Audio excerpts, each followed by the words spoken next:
times this time without me having a free subject. So let's start with you, Kathy. Do you have a question? Oh, yes. Before I want to start, I want to leave some cards out.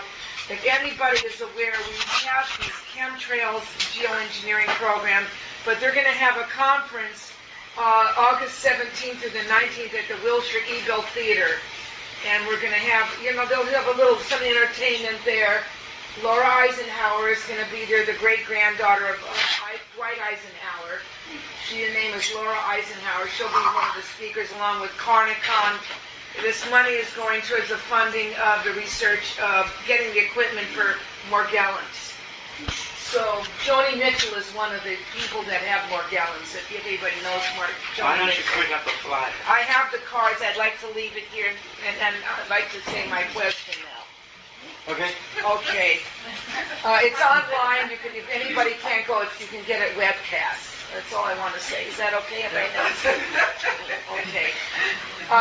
My question is, I'm in a gym class in the Roxbury Park, and they have the fluorescent lights. Is it bad to be under fluorescent lighting for an hour and a half, whatever it is? No, because they're very high. With the lights? If they were this, this level or lower, it's different. It's in an auditorium. Yeah, but they're very high. It's like, 15 feet high? That must be the auditorium, the room. I don't know what this is. That's a little trivia. I broke Angelina Jolie's nose there. We were playing basketball. John Voight and I and a couple of other people. And I went up for a shot, and she got right under me. My elbow came down and broke her nose. She's 14 and a half. Her father said, walk it off. And he goes over and puts it back in place. That was at Beverly Hills, Roxbury Park. Yeah. I lived right across the street from the park there at that time. Okay, so so I wouldn't worry about it. They're very high. But these, no good, right?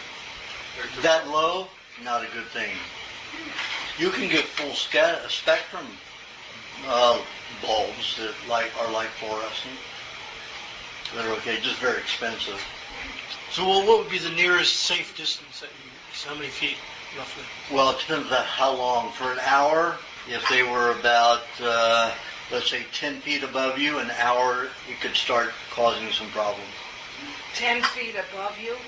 Well, Yeah. there's other rooms there, too, where everything Is that because of the EMF, Aajonus, or because of the No, lack of that's full spectrum?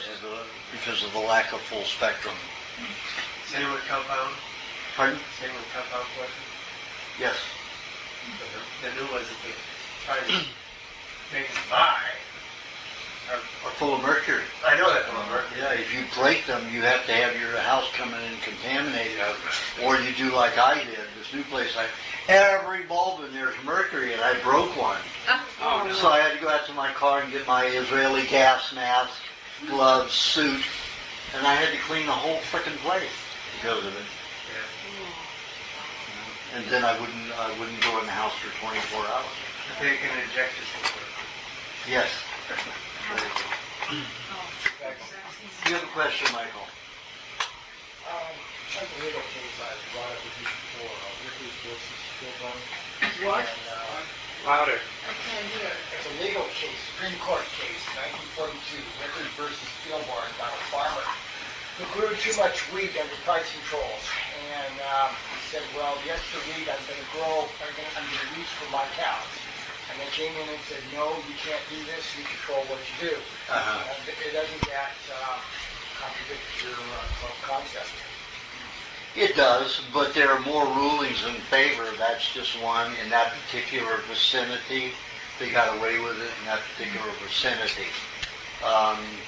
But there aren't many rulings like that. There are rulings that have stated the opposite of that. And it wasn't the person who did it, the farmer, didn't do his pleading correctly.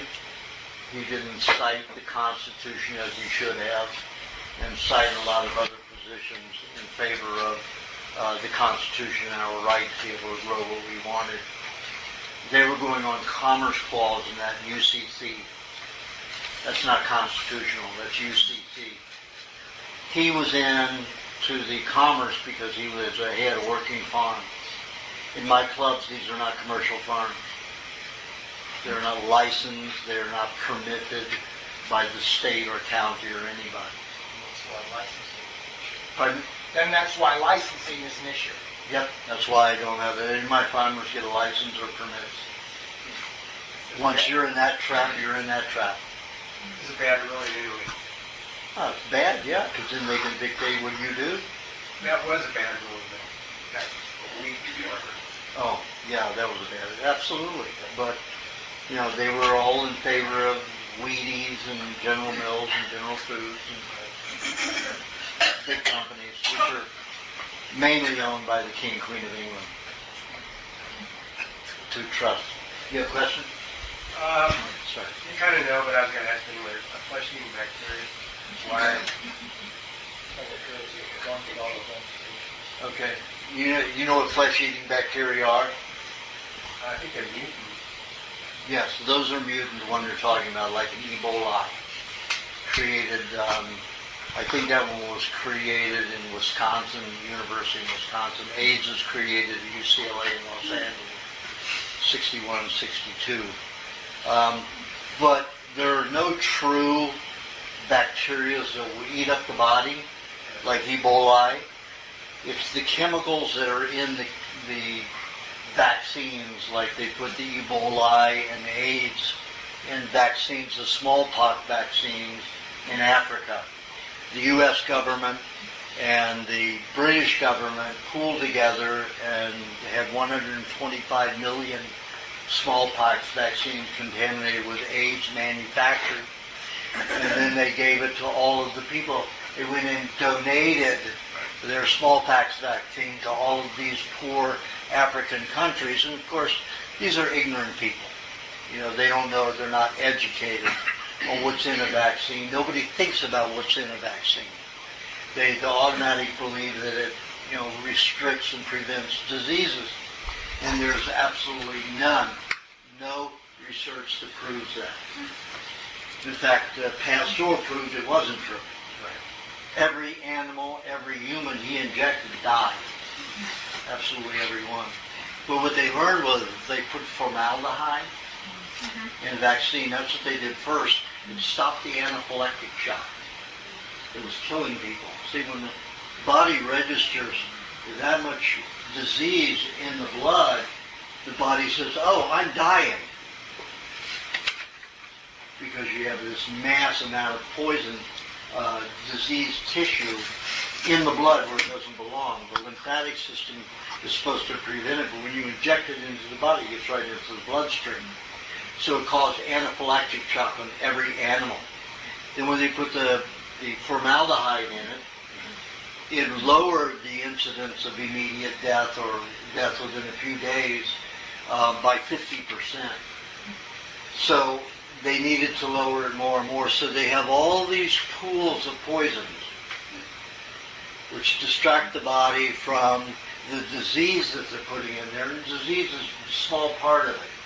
The idea that you get injected with, let's say, 600,000 disease cells that's going to make a difference in your body is an absurdity. But you have anywhere from 23 to 67 toxic ingredients in every vaccine. Every one of them is toxic on their own merit, much less in a soup of poisons. So it forces the body to deal with all those poisons, and it doesn't even have time to think, oh, I'm dying.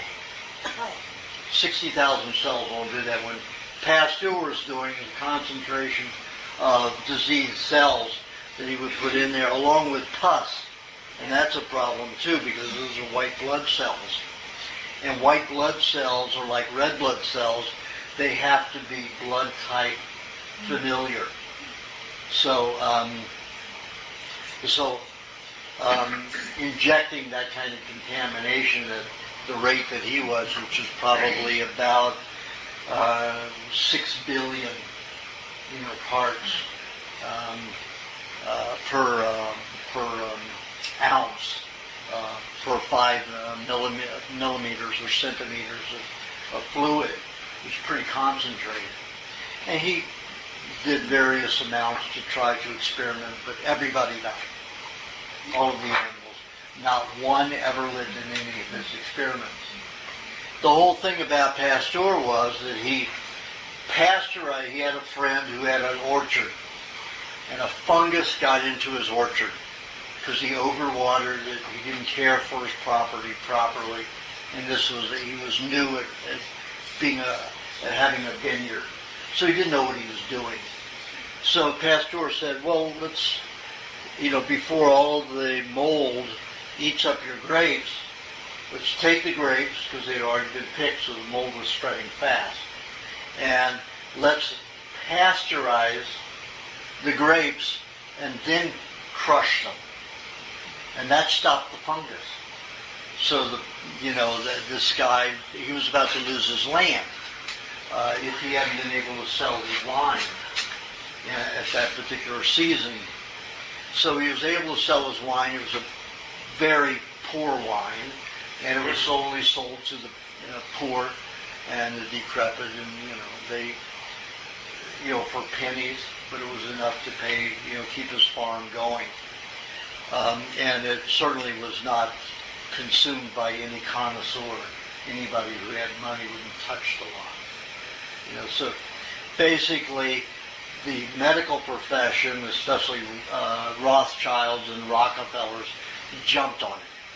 Said, "See, this proves that if you cook things and pasteurize them, it proves that there's something toxic innate in nature, and we have it in our bodies. Let's attack it with vaccines and chemicals and pasteurization, anything to create a shelf life, for products." And that's how it's all came. Well, that's how we are where we are now. And nobody stops and thinks. When somebody tells me a vaccine is good, I said, "What's in a vaccine?" "Well, there's a disease that I said, "How's the disease made? What else is in the vaccine?" What does that have to do with the flesh-eating bacteria? Well, the flesh-eating bacteria, there's no flesh-eating bacteria, first of all. That is a lie. What they did was they put a chemical in some smallpox vaccine, and there is a mutant bacteria in it, but it does not. It's more of a solvent reactive. It's not. It's more like a virus rather than a bacteria. They're just calling it a bacteria because they want you to believe it's alive, that there's some organism in there eating up the body. It isn't. There are chemicals in there like mercury combinations, very toxic substances, which dissolve the cells. And of course, your own bacteria will go in there and eat the cells. Those are your janitors. So it's the mass poisoning which causes all the cellular death, and they're blaming it on a bacteria. It isn't a bacteria. Bacteria like that can't survive the poison they inject. Could be from antibiotics. If they have loaded those chemicals in an antibiotic, they can put it in anything. I won't get near an injection, except when I was kidnapped. Well, it doesn't even make sense to be injected anyway. It's crazy. The most absurd thing in the world. We can take everything to our mind. So, if you ask them, well, show me the Ebola, and they've got an animated thing, just like Disney makes an animated. There is no Ebola. It is a fiction.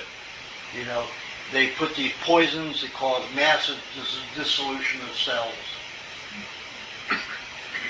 So it's all a prank. And the U.S. and British governments, with their World Bank, run 27 of those countries in Africa because of AIDS and Ebola. That's what they wanted. They wanted to take over those resources. They put them in debt. They said, "Oh, we've got all this medication. We have all this that will help you with this disease you have." And nobody related to the year before, that same year, of all the smallpox vaccines that they got. And it's the most stupid, absurd thing in the world. not to be observant in that way. And only the people who got those vaccines or got transfusion from people who got those vaccines have AIDS or Ebola. So what does that person do? Trying a diet or Well, they need to eat things that will decontaminate their body. They need to drink their urine, get ammonia in there to neutralize those poisons. Eat fish that's high, shark, stingray, anything that's high in ammonia to help flush it out. But once it's lodged in the tissues, it's going to just dissolve, constantly being dissolved tissue. You need to get very fat. Also, get very fat, eat tons of fat to harness the poisons. Fat pneumonia. That just makes it Normally, before we had, when you remember, I don't know if anybody knows, 100 years ago, you took a bath every spring. It was a June bath. I'm serious, a June bath. You went from early October to June without a bath. Where was this? Everywhere. That's why brides drink bouquets. Yes. Smell better. Yes, absolutely. Yeah. Oh, But no, because they the usually water get was a lot of rancid? June brides because you had your bath. There was rationing of water supply, or No, they were No, afraid of it. just taking a bath was a chore, and it also made you cold. It took particular nutrients out of your skin. They didn't have air conditioning, or they didn't have central heat. So it would cause the body to get cold, and it was not a good thing to get cold without heating, because a lot of people could die from low body temperature and low blood pressure. And that's the reason we have a longevity. It's not medical profession. It's nothing else other than we now have central air and central heat. What happens when we have the blackout in summertime, like in New York City?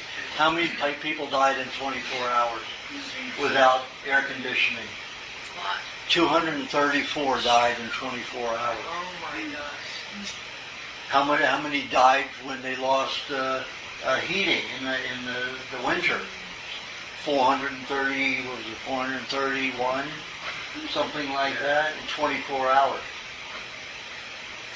without heat. So that's what's creating longevity now. And it's not a healthy longevity. When I was young, old people were in their homes. They weren't nursing homes going, like that. So people aren't healthier. They just have central air and central heat, which allows them to not go into a trauma that will cause death, like an anaphylaxis. Now, normally, before we took showers and baths, we had an enormous amount of salmonella, 2,300 varieties of salmonella.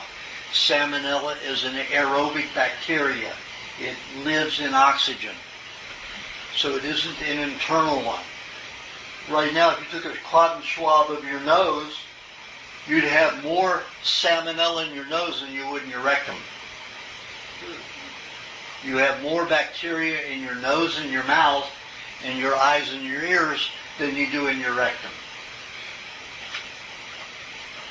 So the whole idea, that, the anus is really, or even the penis or vaginal area, is a very toxic bacterial area is false. Our main source of bacteria is the mouth and, of course, the nose. The nose is in there with lots of salmonella eating up dead cells. It's what gets rid of dead cells. Otherwise, you'd be like a snake peeling off, once every few months, peeling a layer of skin. So the salmonella was always working and still is in your nose and your eyes and your mouth and your ears, those particular cavities. So those are the skin-eating natural bacteria. But they don't take over the body, not unless the body is poisoned.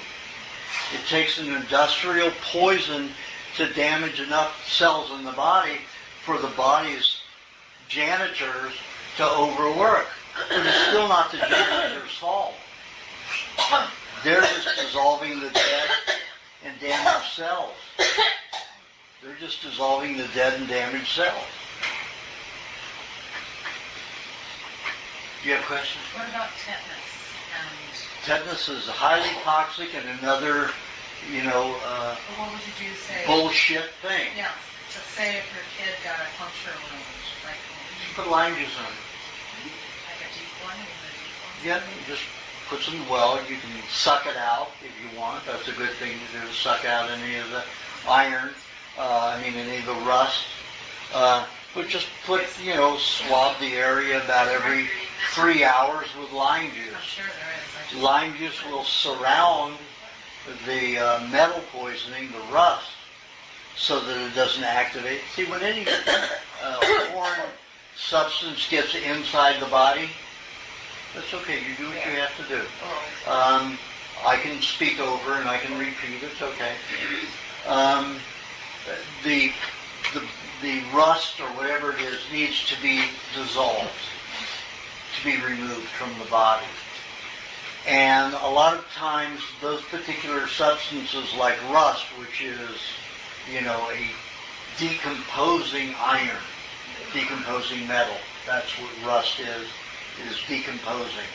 Usually has to have, or always has to have some kind of water or moisture in contact with it. You put a piece of metal in the desert without any rain, it will never rust. Once it rains, it starts rusting. It's a natural deterioration of metal. So you can put the lime, you can just squeeze the lime juice onto whatever. Right, absolutely. And that will go in and that will coat the little particles. And then your body won't be using white blood cells to surround it, so you won't have pus. You won't have infection. That's still a good thing if you have white blood cells to go in and help protect you, but that's a loss of a lot of good white blood cells. The white blood cells' innate job, exclusive job in a healthy body is to eat dead red blood cells. When a red blood cell dies in the blood, the lymphatic system isn't responsible for dissolving it like every other part of the body. The white blood cells will eat that red blood cell. That is their food. That's what they were meant to do. That's what they call phagocytes. To eat dead cells, eat the red blood cells. Otherwise, the bloodstream would become very, very toxic with dead red blood cells. Because, you slough off and die every hour. Some are dying.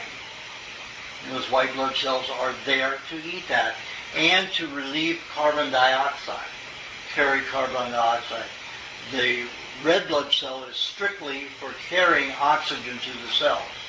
They don't take the carbon dioxide out of the body, to the lungs or to the skin to be expelled. The white blood cells do that. So the white blood cells have two jobs. The red blood cells help get rid of carbon dioxide. Red blood cells have one job to do, and that's to transport oxygen to cells so that they can use fat as energy. So lime juice is your best. Lime juice will surround it. Do you have to force it in? Like, if it's a deep puncture one? Do you have to Yeah, I would rub it over that area and let the child scream a little bit. It's like they used to put iodine or mercury on it, Puricone, which is mercury poison. You scream to high heaven, Yeah, But this is lime juice and it won't have the toxic effect. But it will surround it. When I had those two motorcycle accidents, on asphalt, I had all kinds of asphalt particles. I went across the pavement hard and long. And I had all this asphalt in the muscles because I had no skin. And you can shave down into bones in some places. And I just put I did a lot of screaming. I bit on, a towel and to reduce the screaming. But I put that on and it coated all of that stuff. So when I put the honey and raw meat over that, it all healed in 12 days. All that skin was replaced. All the bone was replaced. I mean, all this bone was gone to here. And all of it grew back within 10 weeks. And no infections, no pus at all. But what I had for the next 2 years was little pieces of asphalt that would come out like a little wart. And I would just scratch them off. And there would be fresh skin underneath. And only the lime juice can do that. Lemon juice will not. Lemon juice is a bacterial inciter. Lime juice is just the opposite. It restricts bacteria. That's why if you marinate with lemon juice, it's a good thing. It helps create bacteria to marinate food then. But lime juice is just the opposite. It restricts bacterial growth. And oranges, are those what? Those are bacterial. They incite bacteria. All the other citrus. Except lime. Except lime. All the other citrus except lime incites bacteria. And that's what we want. 90% of digestion is bacterial. 99% of all functions in the body are bacterial. There's nothing that happens in the body without massive amounts of bacteria.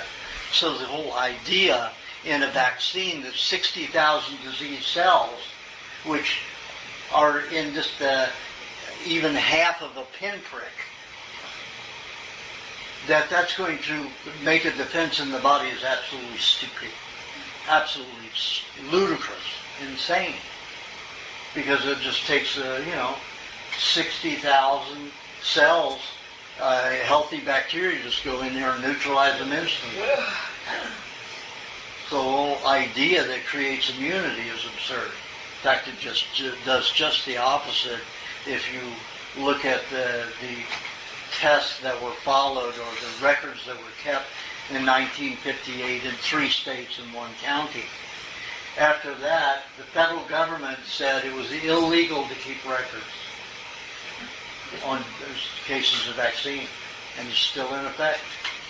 Can you imagine it's illegal? Why would it be illegal? Because they want you to know. They don't want you to know that when they have a vaccine, the disease that they're injecting in you, that creates that disease, plus innumerable other diseases. And that's in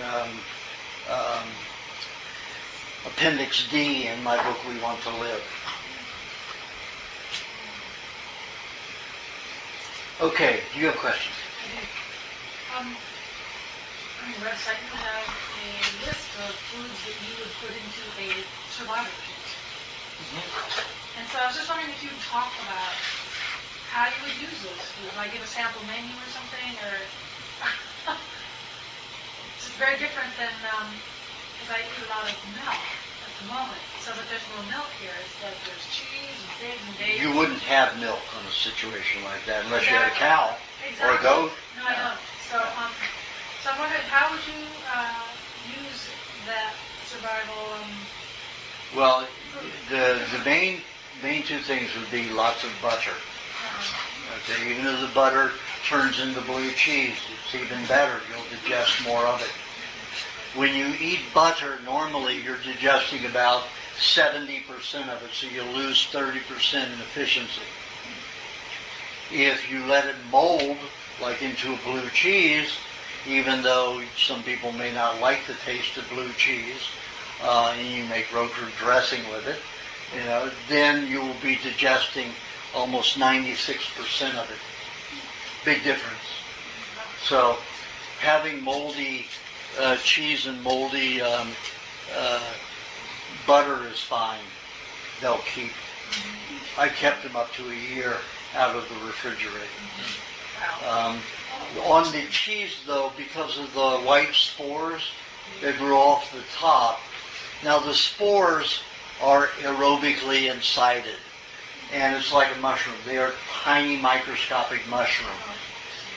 And they let out all these spores for mycelium. Mycelium is the mother of like salmonella on the body.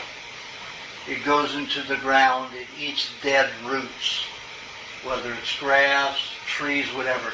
You go see in the woods and you see trees felled, and you see this milky substance oozing all over them. That's mycelium.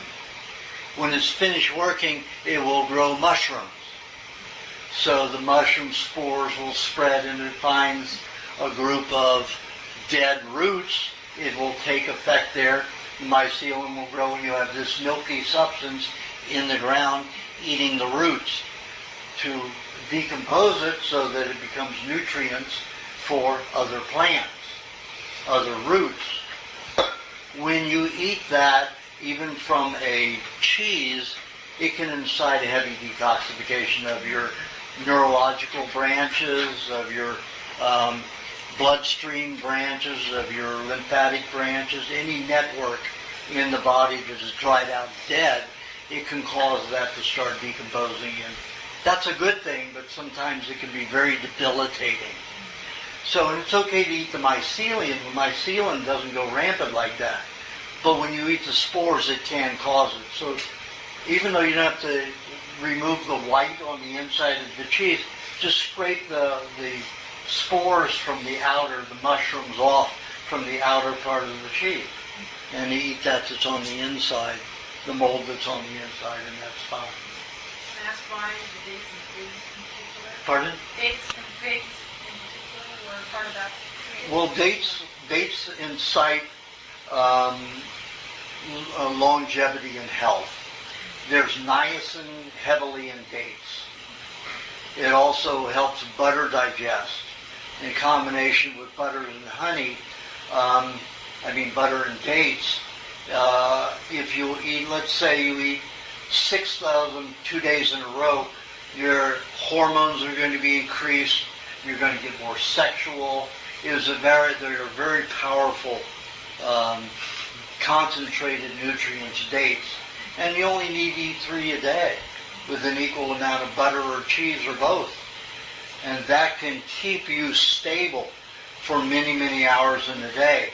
If you're eating fresh fruit high in water, it'll cause you to get very, very hungry. And when you don't have a lot of food, you want to make sure that whatever you're getting settles and stabilizes your system, doesn't make it more hungry. And fresh fruits will do that because they're all detoxifying. The date does not cause detoxification. In fact, it's very much like milk when you eat it with butter and cheese. Butter and or cheese, or butter and cheese. Yeah. Now, the main thing you can do is the meats. You let them dry for about 30 minutes, 40 minutes on each side of the plate, So it just firms a little bit. And you do it at a colder temperature. Make sure the room's not warm. You want to make sure the room is probably about 65 degrees when you do that. And then you slice it, in wide as possible. And you stuff it into quart jars. And before you start stuffing the meat in, you fill it about a cup of olive oil. And I've tried it with the coconut oil. It doesn't last as long, and it will ferment to an extent, and it won't taste as good. But in the olive oil, it absolutely stops it. I kept some for 10 years. I made a batch. I made a quart, 10 quarts from a deer that I had slaughtered. And a friend of mine shot, and I butchered it for them. So I got part of the meat. And this was for Y2K. I was a programmer, so I knew it was all bullshit. All it would do is just cause a lot of clerical complications as well as going to shut banks down.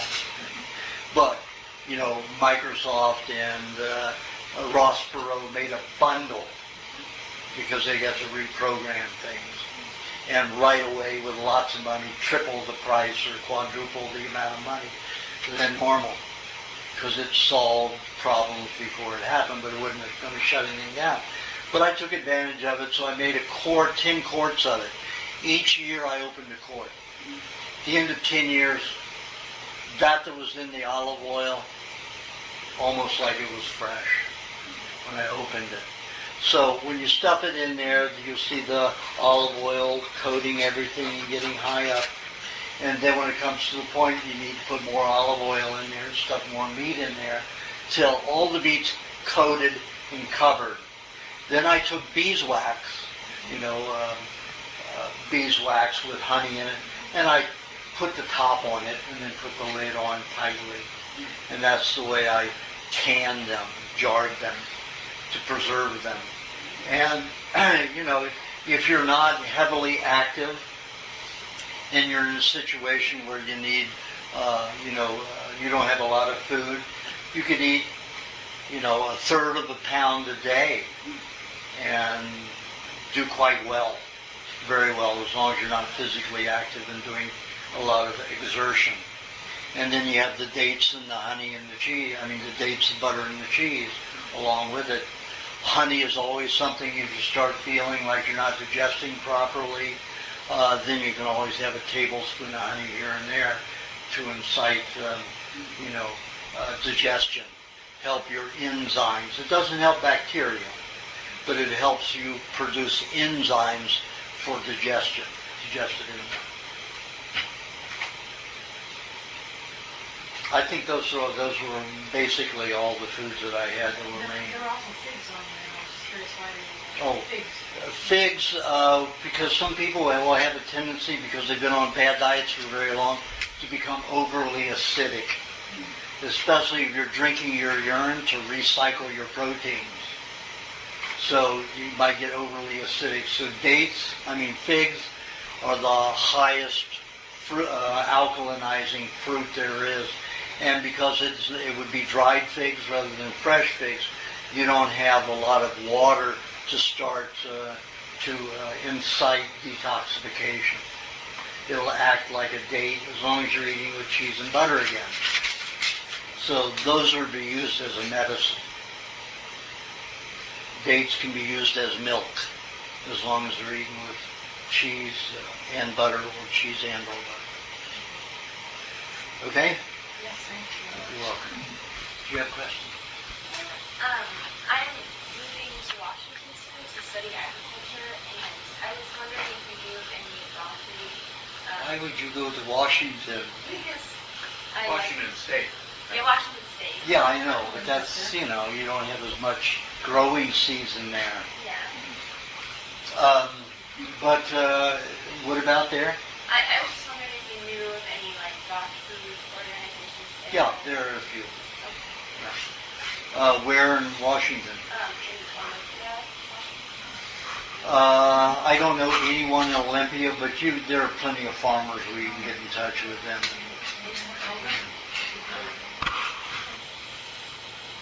Yeah, you can always visit. And a lot of times people they say, I go to the farmer and they don't want to risk anything. And I say, spend $30, $35, give them We Want to Live. Every farmer that's read We Want to Live, by the time as they're finished with We Want to Live, they are out there because they're angry at raw milk and raw butter and raw dairy products create that kind of health. They want to make it available. So it's just like they do a flip. So, if you can't get a farmer to do it, give them a little book. And they'll change their mind. Those things, the agriculture, the new agriculture, there's something in their hearts that's got its own. Absolutely, yeah. Organs are dying, everyone's poison. Yeah, but see, they need to read it Yeah. right then and Right, there. have permission to know what they already know. Do you have a question? Could I come back later? Yes, absolutely. Just remind me. Yeah. Do you have a question? Yeah, it's funny the vaccine topic's so thick in here today. I would think that's not so common, but mine was about that too. Being a mother of a 4-year-old, what they suggest and recommend, there are over 30 vaccines recommended before the age of 5. Whereas in 68 by the time of 15 now. Yeah, and when I was 5, I had 5 or 6. So the kids born in the 90s got it the worst, and a lot of those kids are, that's an autism. It's just And can you imagine an injected baby the day they're born within I wouldn't hours? even let them figure out.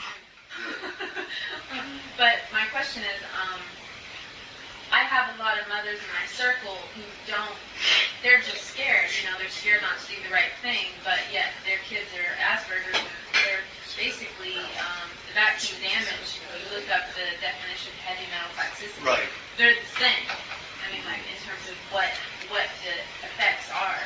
So, when I heard you online speaking about the high fat, the primary substance that dissolve and bind with the toxicity is the animal fat and the butter. I mean, it may be hard for me to get some of these moms to get their kids to eat raw fat, but butter I think I can do.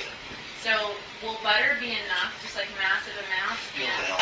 And I want to understand it better so that, because when I talk to people, when I have a better knowledge, I can help them. So could you give me the 101 on how that dissolves and binds with toxicity? Because it's a brain issue for a lot of them. It turns into a gut issue, but it's a heavy metal, they're in the brain.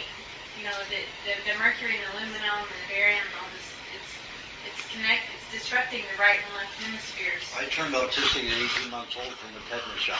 Yeah, I read my first book at 22 years old. Yeah, so, and I know people have been cured, but there is a cure for autism. It's getting heavy metals out. But I just don't understand when you say the substance dissolves and binds with toxicity. Great, but where? In the brain? Yeah, the brain is 68% so how does that fat. go from butter in the mouth to bind? In the colon, your small intestine digests normal passage of foods. It feeds everything but the brain and nervous system. The colon is for the brain and nervous system. So just imagine, even if you've been on a good diet like this, if you grew up on toxic food, that colon's never going to get fed the proper nutrients to feed the brain and nervous system. It will be the last. So they'd have to eat a lot. If you want to reverse something like that fast in the brain and nervous system, you do a fat suppository of a combination of raw butter and raw cream, a little bit of coconut cream, and a tiny bit of honey. You infuse that into the bowel, and then those E. coli would just go nuts, because they never get fed fresh. They always get what's ever left, the dregs of what's left. So you feed it to the back end, and the amount of psychological the depression leaves, autism, Asperger's, whatever form it takes, is half the time, reverses in half the time. This is really interesting though for me, because one of the things I do as a sideline is I help people clean it. I mean, I don't help them clean their colon, but I coach them as to what to do so they can clean their colon. And I haven't found that in I'm just getting started, but I haven't found that in any of your information. It's in the newsletters. Okay. Because most of the people I've cleansed, they all have massive amounts of plaque lining their colon. And if I've done 32 autopsies and never found any plaque. Really? No. That's a myth. If you had plaque in there, you wouldn't have mucus lining the intestines. Mucus could not form through the plaque. You will have lots of toxins in the intestinal walls that is in the form of a lot of minerals. So we'll have plaquing activity once it leaves the intestinal tract, the walls, and it gets into the intestinal tract. It will solidify and harden there, but it doesn't do it on the wall itself.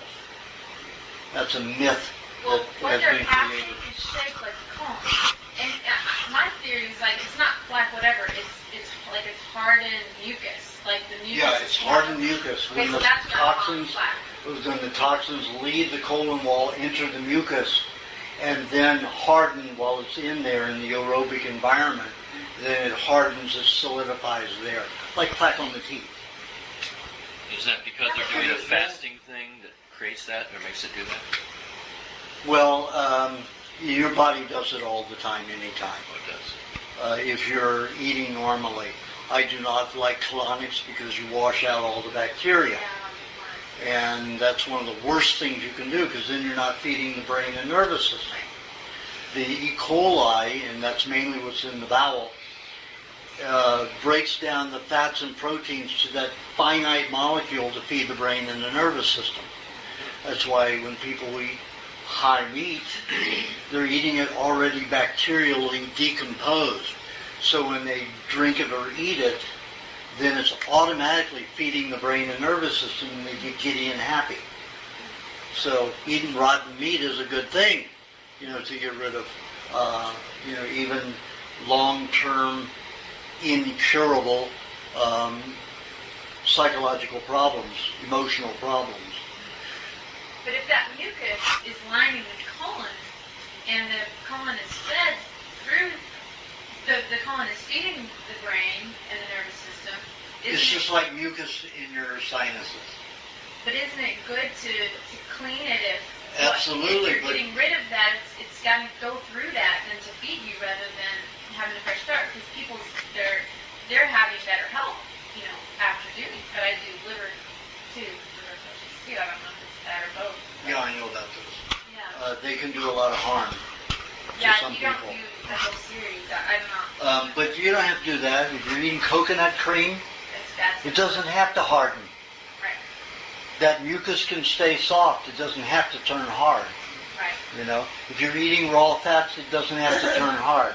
It mainly turns hard and solidifies like that because you have hydrogenated vegetable oils, trans fatty acids, which are plastic. Yeah.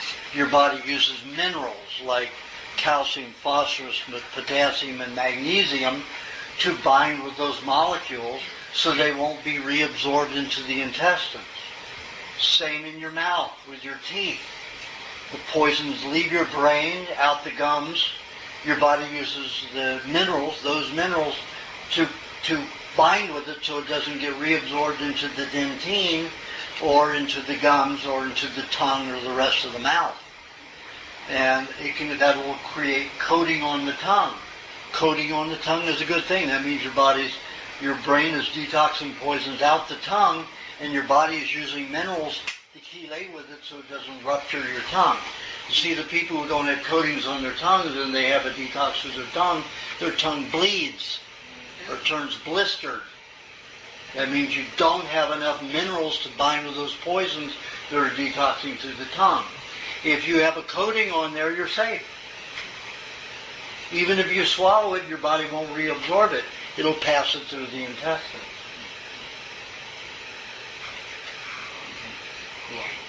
Roger, do you have a question? What about raw chocolate? It's fine. I can only eat it once a month, or else it wires me. I only sleep 3.5 to 4 hours a night anyway.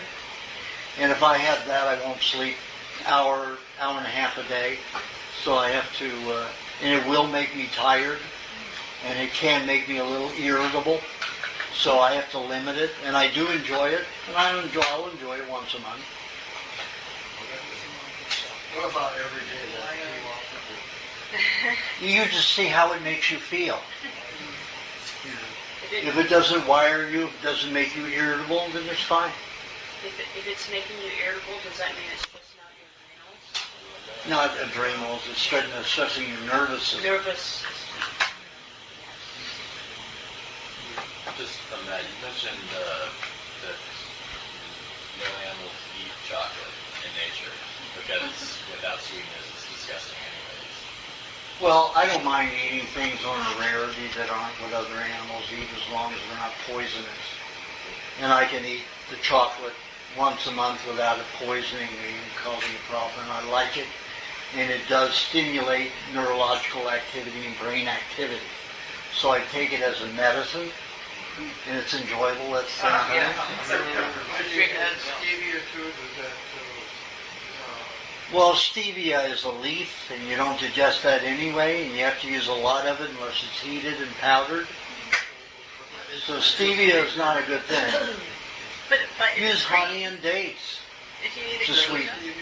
Yeah, stevia is not a good thing. You're not an herbivore.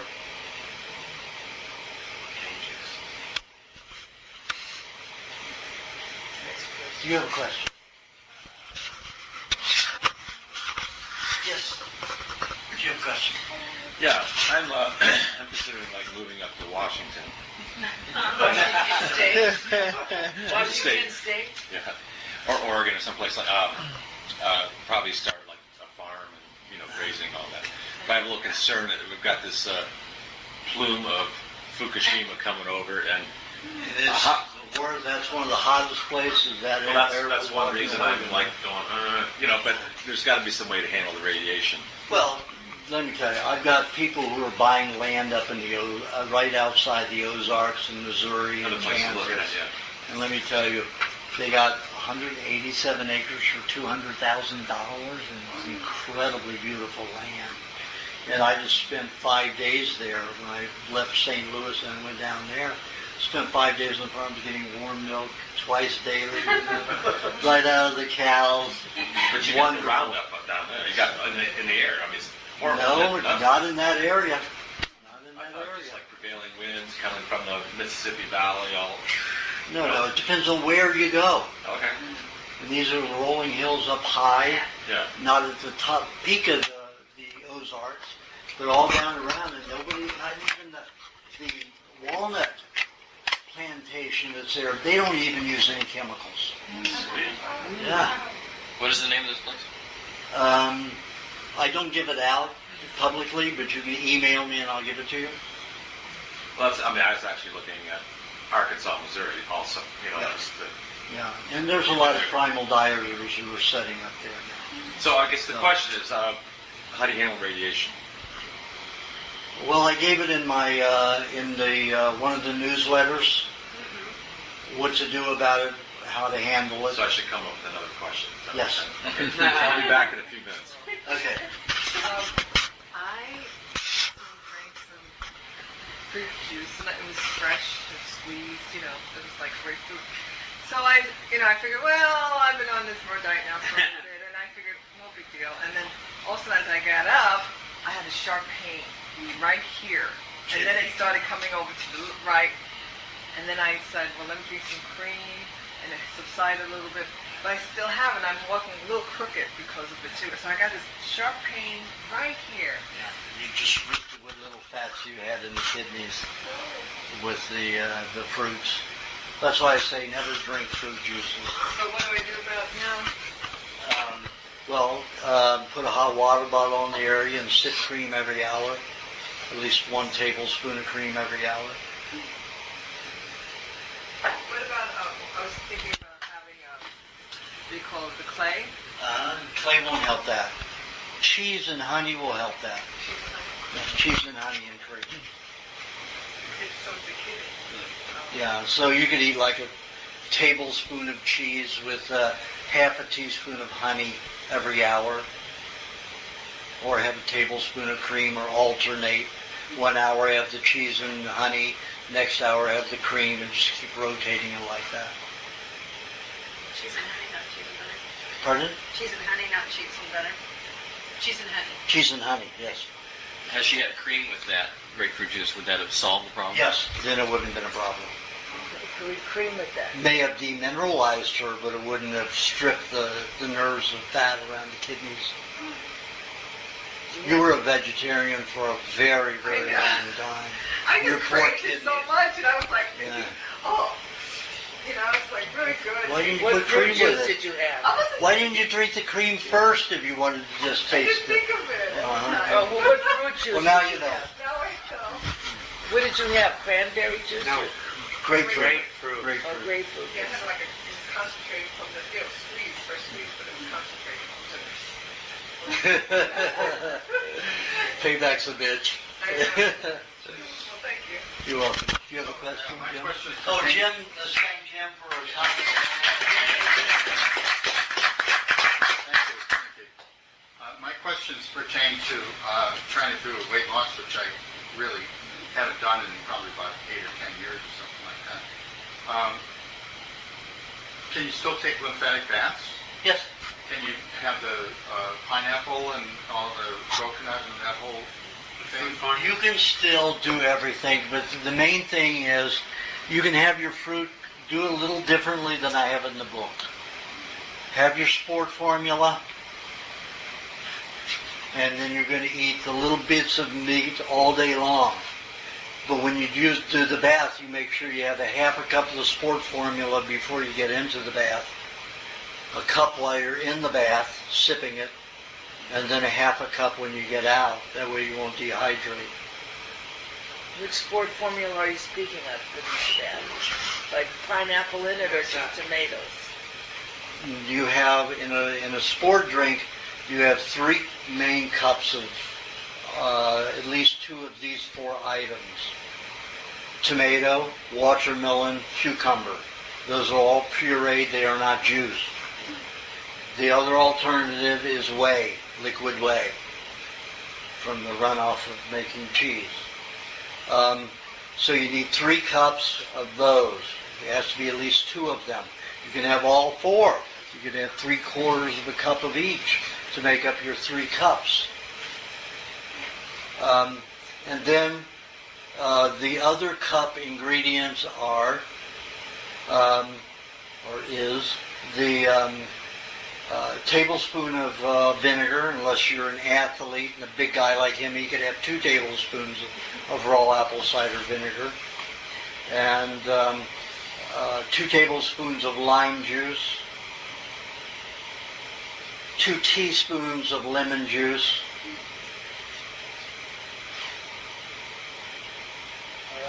about 2 tablespoons of honey, 2 tablespoons of dairy cream,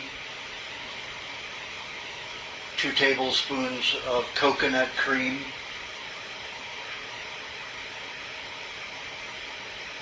and at least 2 raw eggs. So that's got to make a cup. So if it takes 3 eggs to make the cup, 3 eggs to make the cup, then you have a quart. Blend it all together. And you sip on that throughout the day.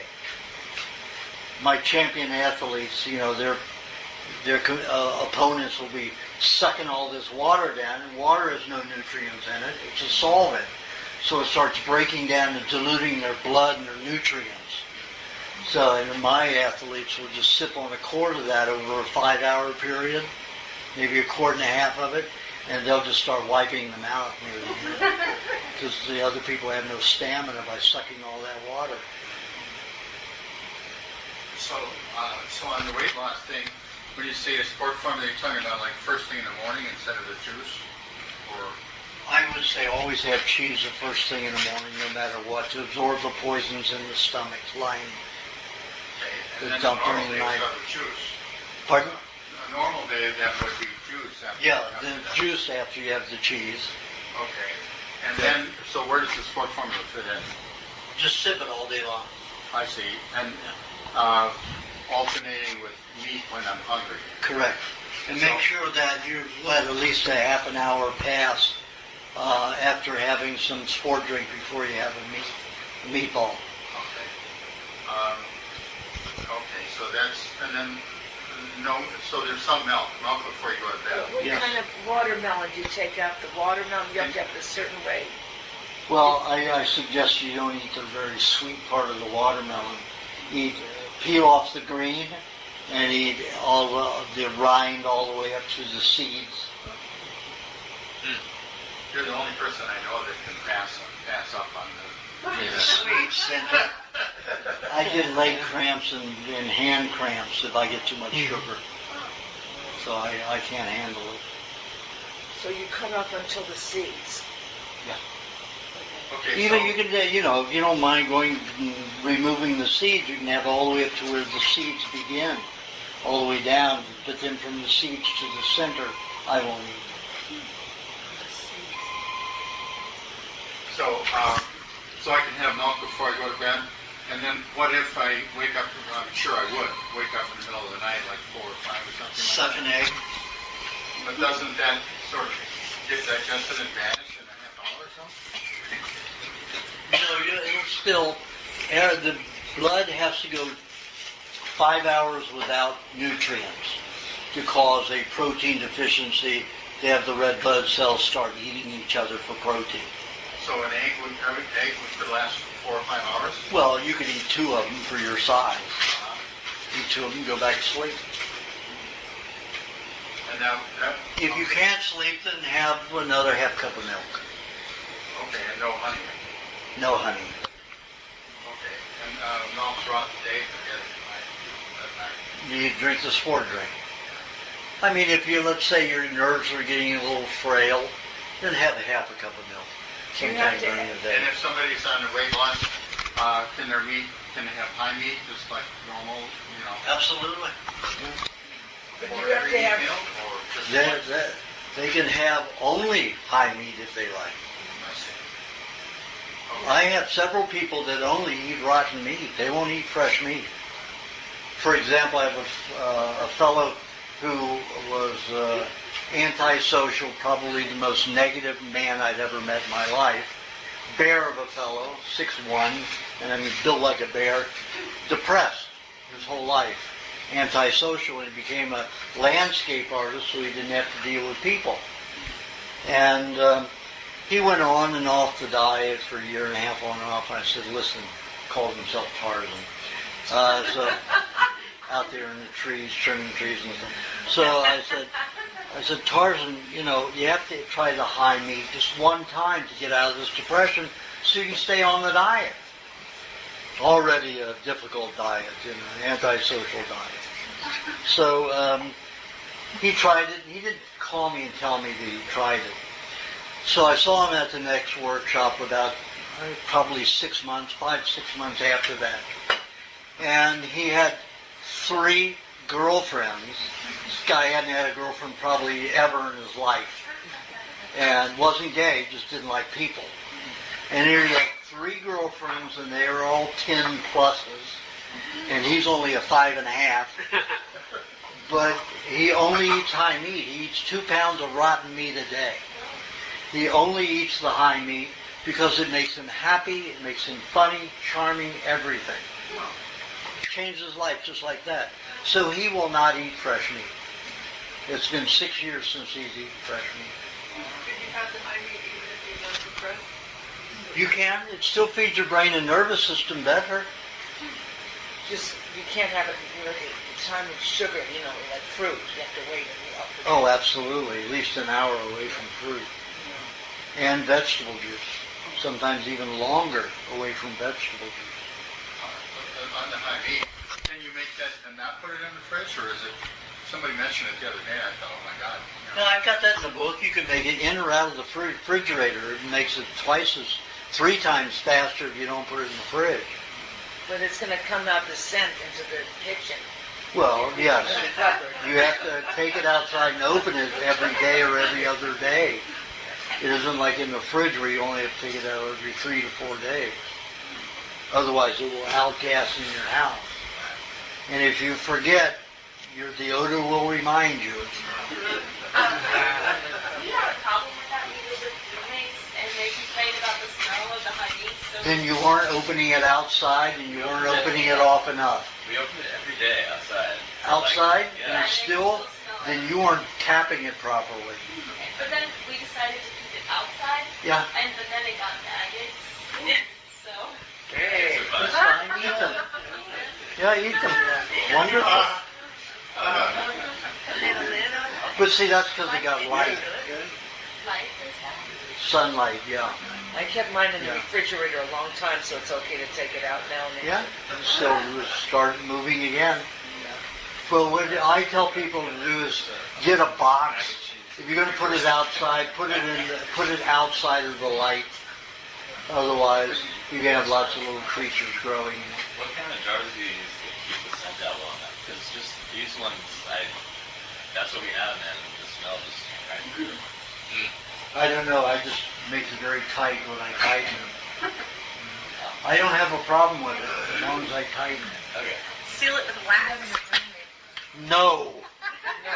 Wax will break down and get in No, your on food. the outside.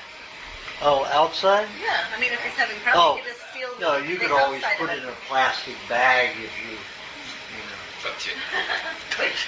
get those big, half plastic bags and do that too, just in case.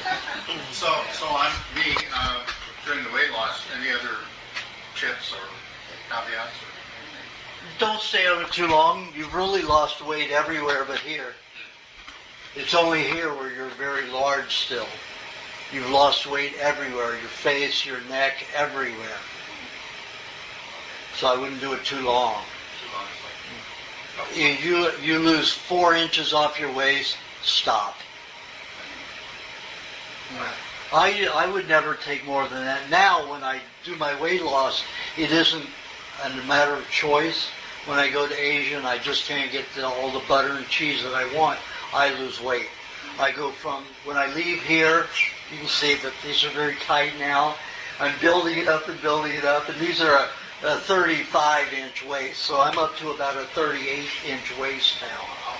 And by the time I get back, I'm a 30-inch waist. I don't like it, but then I have to build it up again quickly. So don't lose too much. You need that fat around your intestines because your body will dump a lot of poisons into your intestinal tract. And if it damages your bacteria in your intestines, you won't digest well. If it damages your intestinal walls, you digest less.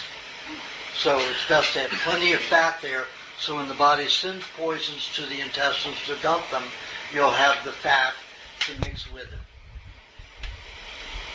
All right. Okay? You're welcome. Do you have a question? Yeah. So along the thing of looking for land, if I know you don't like Southern California, but if you were to try to look in Southern California, where would you look for a place to grow food, have land? It would probably be in between Nevada City and Mount Shasta. Really? It's not Southern California, but... Not Southern California. There's nothing safe in Southern California. Unless, pardon? Doesn't Shasta have a horrible living problem now? Yeah, but you're going west of it. In between Nevada City and Shasta. West or east? West. You're going east. East of Shasta. Oh, east. Nevada City's in Nevada. Nevada City's in... It's in California. Well, it's in California. It's right there, yeah. So Grass Valley would be a good area? Grass Valley. Now, there's still some pollution up there. That's why I don't choose. You know, there's still some people were using chemicals in their agriculture there. And is there good water there? Is that another reason you've chosen that area, or you? Well, there's less chemicals and less contamination. That's the only reason. It's pretty far north, so that affects your growing season, doesn't it? Absolutely. Yeah. Shortens it probably by a month and a half. Is up in the mountains a better choice than down in valleys, or? Well, no, then you're getting into an even lower growing season, a less growing season. If you go like we were going to do around Fraser Park, you know, in that area, that's a pretty good area if you're going to be in California. Kern County. It's on the north side of Fraser Park. What is that area called? Gorman. Fraser Park. All those communities up and around there. It's really important to have good water too, isn't it? Or a good source of good water. Yeah. Now, unhealthy family farms will soon become healthy family farms because Sharon is leading it. But it's still on the south side of the mountains. Pardon? It's still on the south side of the mountains more, isn't it? Yeah, but that particular mountain there is the only completely chemical-free aqua well in California. Oh. So it taps right into that one. The well you dig there will tap into the aquifer. You know, so, and you can go up to that mountain and get your own water. You just turn on the faucet and fill your jugs up and take it with you. You know, so that will be a working farm. You're looking into that place? Well, Lucky and the other investors have decided to keep it. Of course, they'll grow my way. That stuff my way. So we will have, it's not going to feed a lot of people because it's only 10 acres. So, but it will take care of, you know, the investors and their families and me when I'm in town. And whoever else is, you know, getting involved in helping out, you know, with whatever's being done. I have a question. Yes. What kind of food do you eat when you, like, if you go out and you wilderness for like a week? To where? Go where? The wilderness. In the wilderness? Yes. I do this, I take those survival foods. I take butter, when I went for 9 days in Hawaii, I took a mixture of honey butter. I had one whole half-gallon jar of butter in what do they call that? That particular plastic. I need to suck an egg. Anybody have an egg? I see some there. I bought some to sell. Here.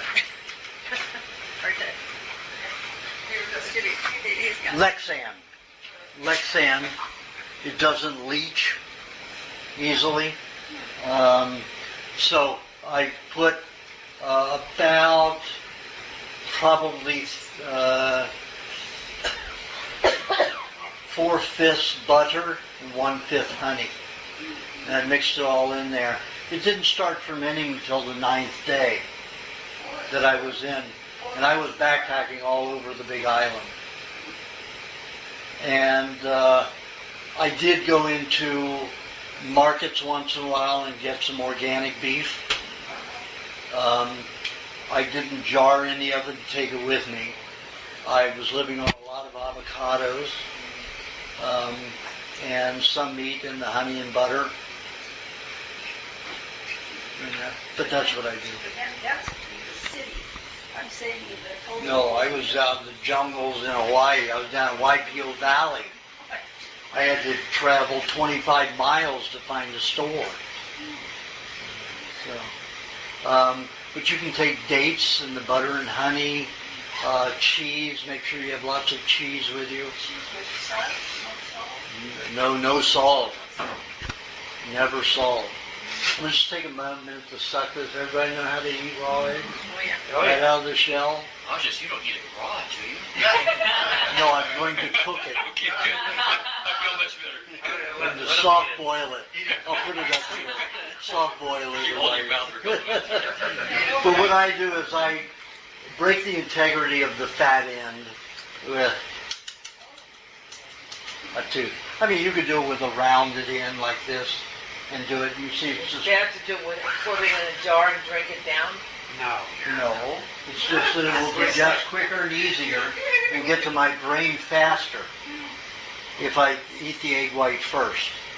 So I break the integrity so there's no hole there. If I put a hole at the other end, there's a hole in this end, it's going to leak out. I break the integrity here because there's a membrane that connects at this end and this end. And if I don't fracture it, that won't collapse. And it's going to be hard to get everything out of it without breaking it open. So here, then that's flat on it, or here on something rounded. You know, even here would be okay, but not on a pointed end because it will make a hole. And then on this end, I go down on the tooth to create the hole. The sharp end. Yes, the sharp end of my tooth. And then I suck out. I don't turn upside down because the egg yolk is heavier, and it will move to here, and I'll then suck the egg yolk out first. I don't want to suck the egg yolk out first. I want the egg white to go to my liver, nutrify my liver to make the bile to digest the egg yolk. That way, it'll only take 27 minutes to make it to digest your egg, and it will turn into glycogen very quickly. The protein from the egg white that doesn't go to the liver will go right into the digestive tract and form glycogen to feed the brain and nervous system. That's why when I start losing words, I know that I don't have enough blood sugar in my brain. So then I'll suck the egg white first.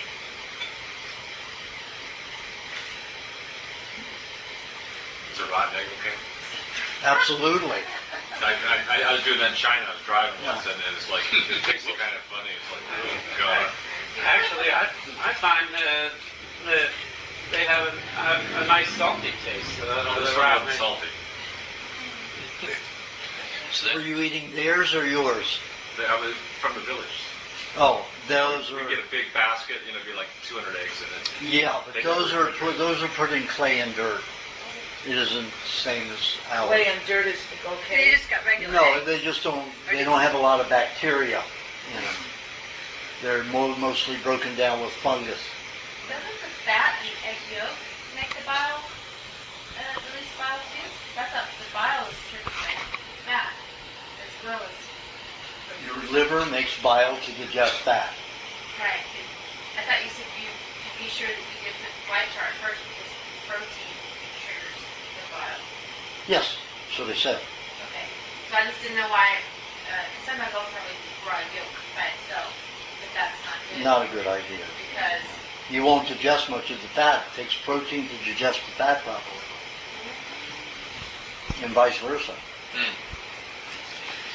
You know, sometimes the egg yolk is bound with the egg white, so I shake it loose. Because I know how much egg yolk I should be able to get out of an egg, and if it isn't coming out and the egg yolk keeps bobbing up to the top, then I know I don't have all the egg white. This is like a balloon or a bladder. You're gonna just it's collapsing as you do that. Interesting. Now I'm down, I've gotten all the egg white, and I mix it so it's not slimy when I digest it. You have most of your bacteria in the mouth. We have more bacteria than cats and dogs in the mouth, so don't bite anybody. Because you'll start digesting them. Like it isn't like a fly though. The fly spits on their object and starts dissolving it before their eyes. You know, if you bite somebody, it's going to take a longer to digest, but you will cause a breakdown in their tissue.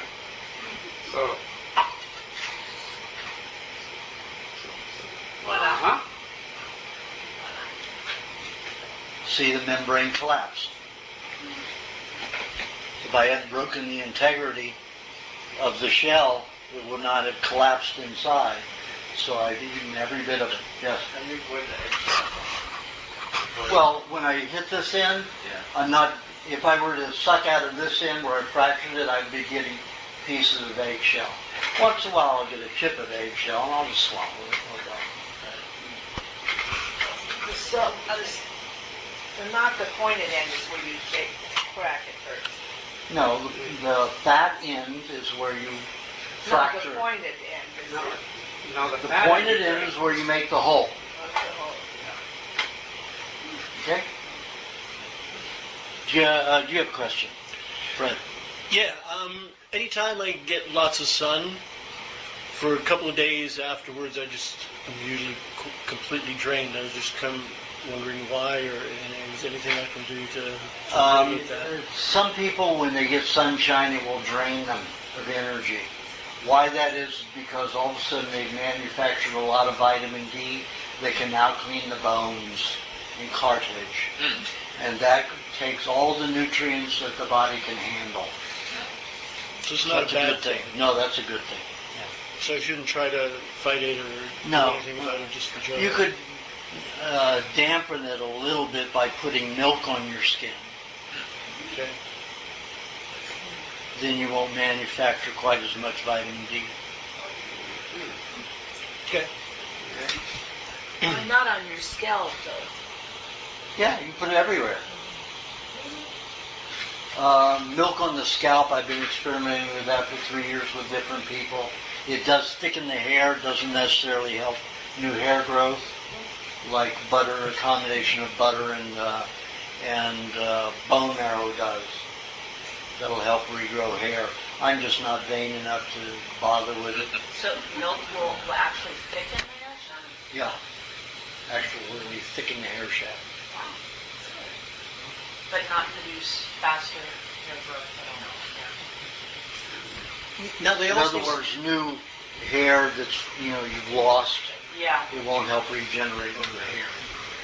It will help existing hair grow thicker. Like if you could you do something with milk and butter?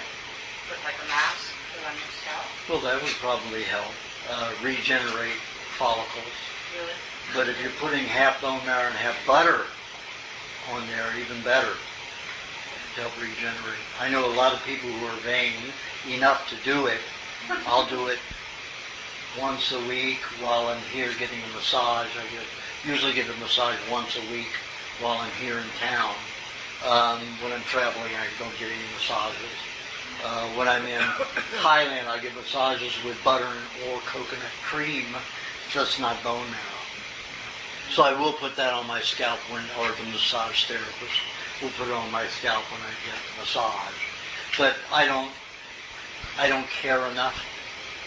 I always thought balding was attractive, so I don't care. I thought St. Francis of Assisi was my confirmation saint, and I liked his bald head. So it never bothers me. Well, you know what they say, there's a few perfect heads, and then for everyone else there's hair. Right. Hey, Aajonus, they also say that if you take a shower that day, then you won't manufacture vitamin D. Is that true? Because you're washing fat off of the skin, and therefore you're washing the collection of radiation that was in, or the light, the full spectrum radiation in the fat. You're washing it off. So that's after though, right? Yeah, that's after. No, I think what I heard is before. Well, if you wash the oils out before, it'll be a problem too. Yeah. Just how long before you're going to, if you take a shower right before you get in the sun, of course, you're not going to have any oils in your skin. So you won't manufacture the vitamin D. No, you could burn your skin. Okay. Cause big problems. Do you have a question, Louis?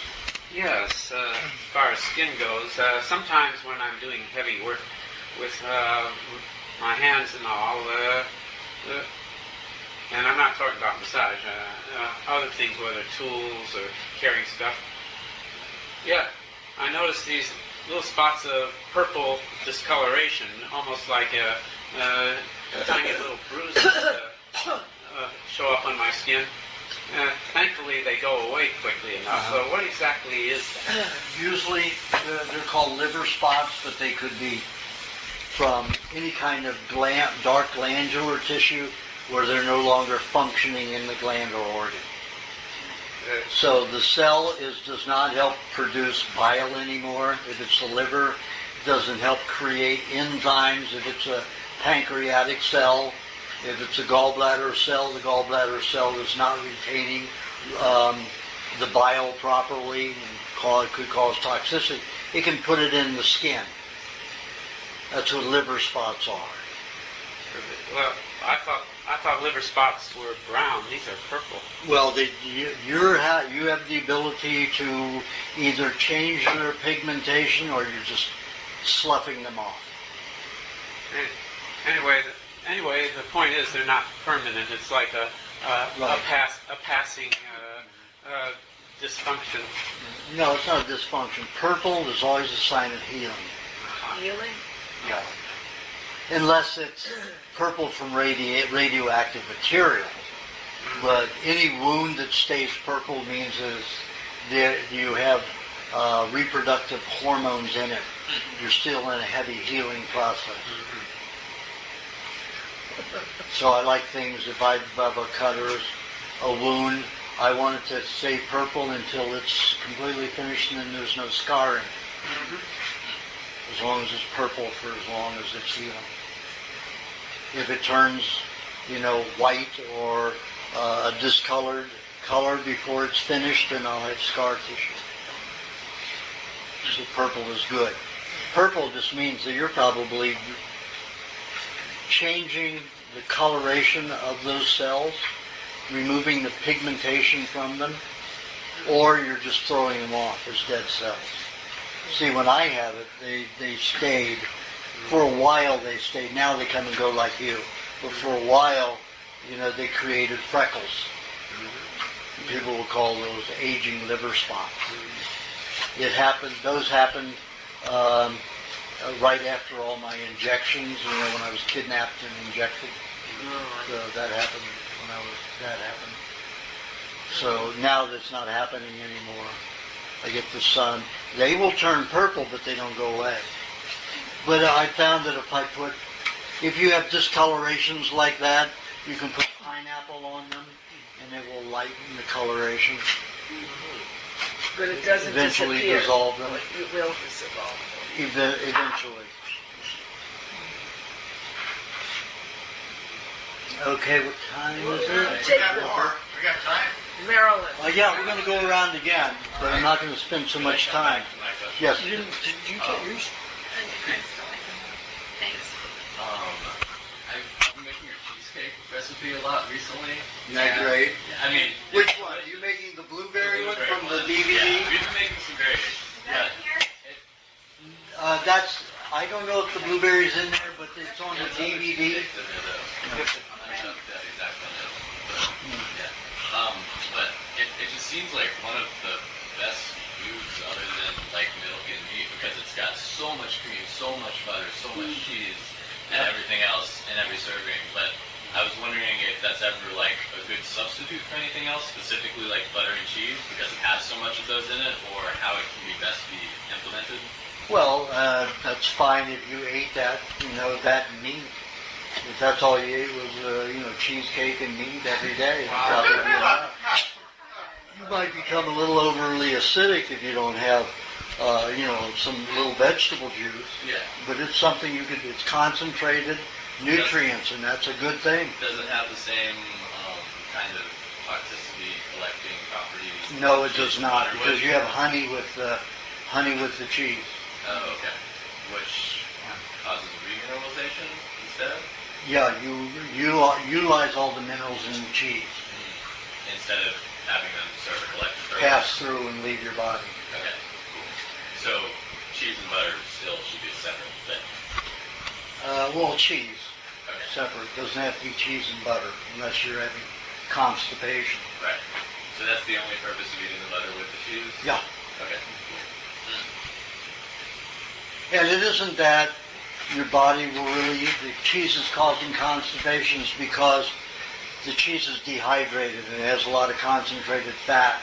So the E. coli and other colon bacteria will take more time to try to extract the fat out of it. So it'll hold it up in the sigmoid colon longer. That's not true constipation.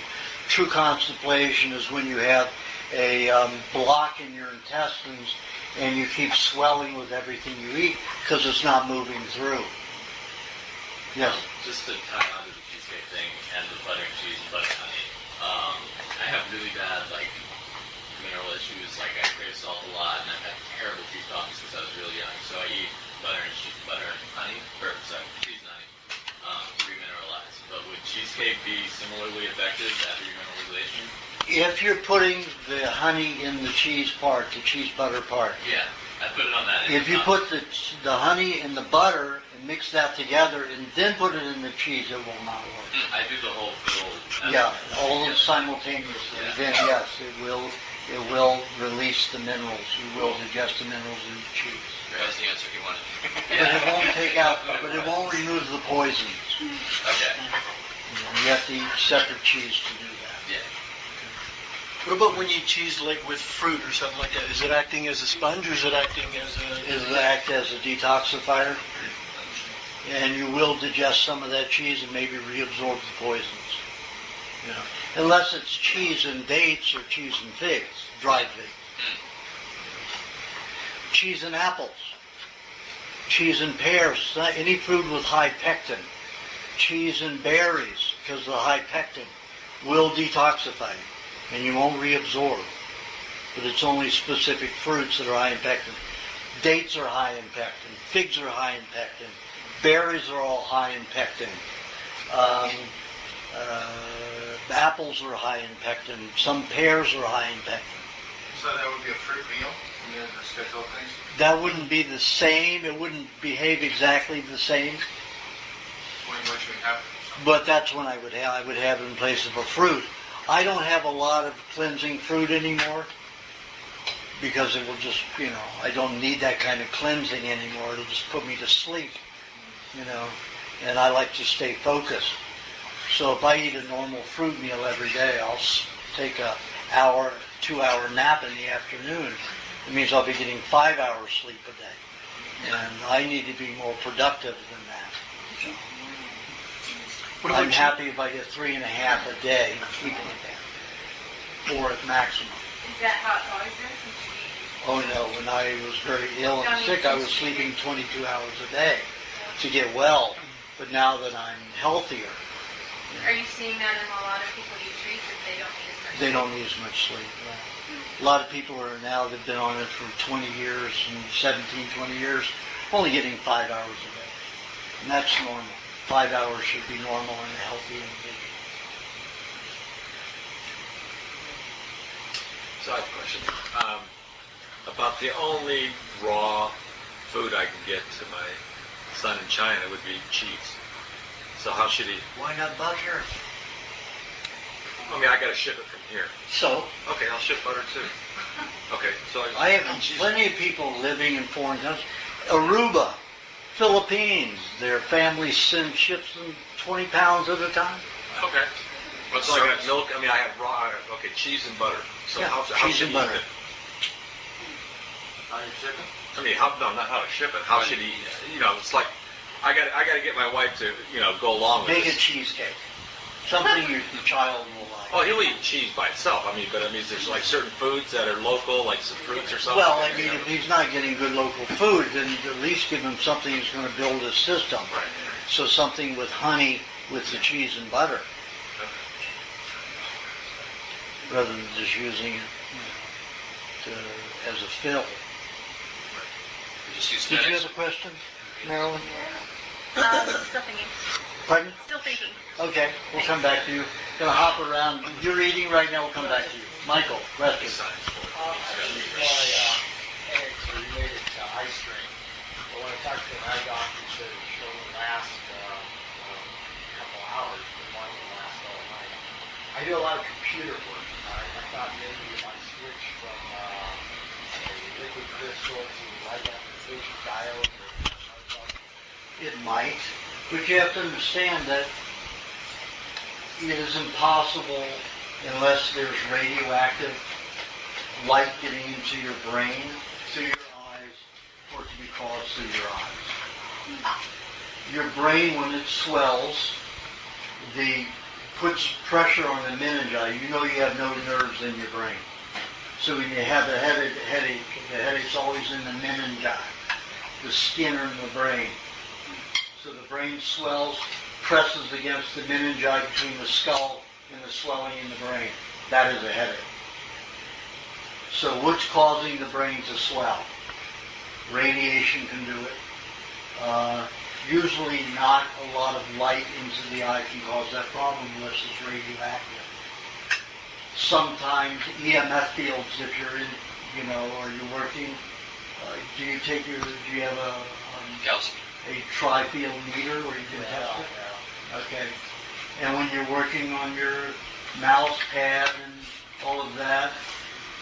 Now, since I got injected, I've got a real problem.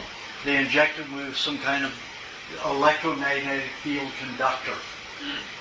I used to be able to hold an electromagnetic field meter to 0.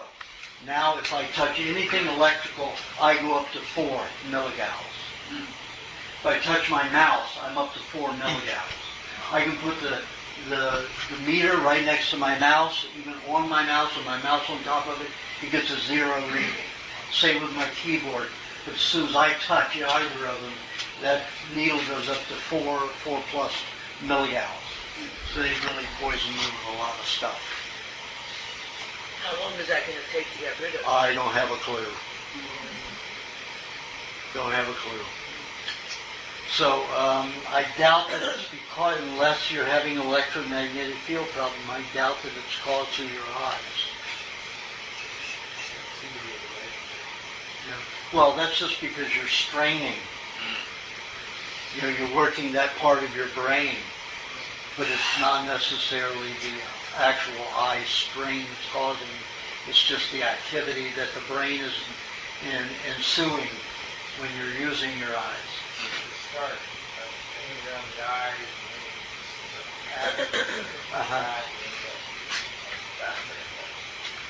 It sounds like radioactive material. Did you have barium for upper or lower GI? Okay, there you go. You eating enough blueberries? Well, what would eat blueberries? Blueberries and coconut cream and cheese. And a little dairy cream.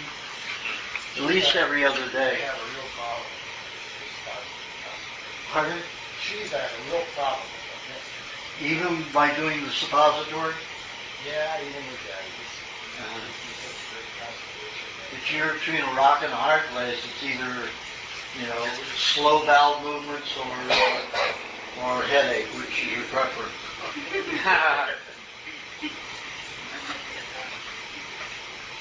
Try the suppository with all butter. Well, no, leave out the cream. Use butter and coconut cream. And no dairy cream in your suppository. Well, I've used that. I mean, you have to be very careful with it just before bed. And I do that every night I'm out. Are you doing the rhythmical stomach movement? Well, I tried. Michael. Yeah, well, I mean, just before bed, the night. You have to move. You have to get it moving. And if you already have dry fecal matter there, you're really going to have to move that stomach to get it past the sigmoid colon right here. Once you get it past there, it won't be as, you don't have to roll your stomach as hard or as much when you're lying on your right side lifting your leg. But that initial part, you may have to roll your stomach for 4 minutes to get it to move. Yeah, well, it's like this. You stick it in your butt, and then once you get it in, you have to put your face down on your hands and roll your stomach like a belly dancer. And to get it to move past the sigmoid colon, the fecal matter in the sigmoid colon. Then you lie on the right side, and you lift the left leg, and you roll your stomach again. It'll move it across the transverse and down the ascending colon.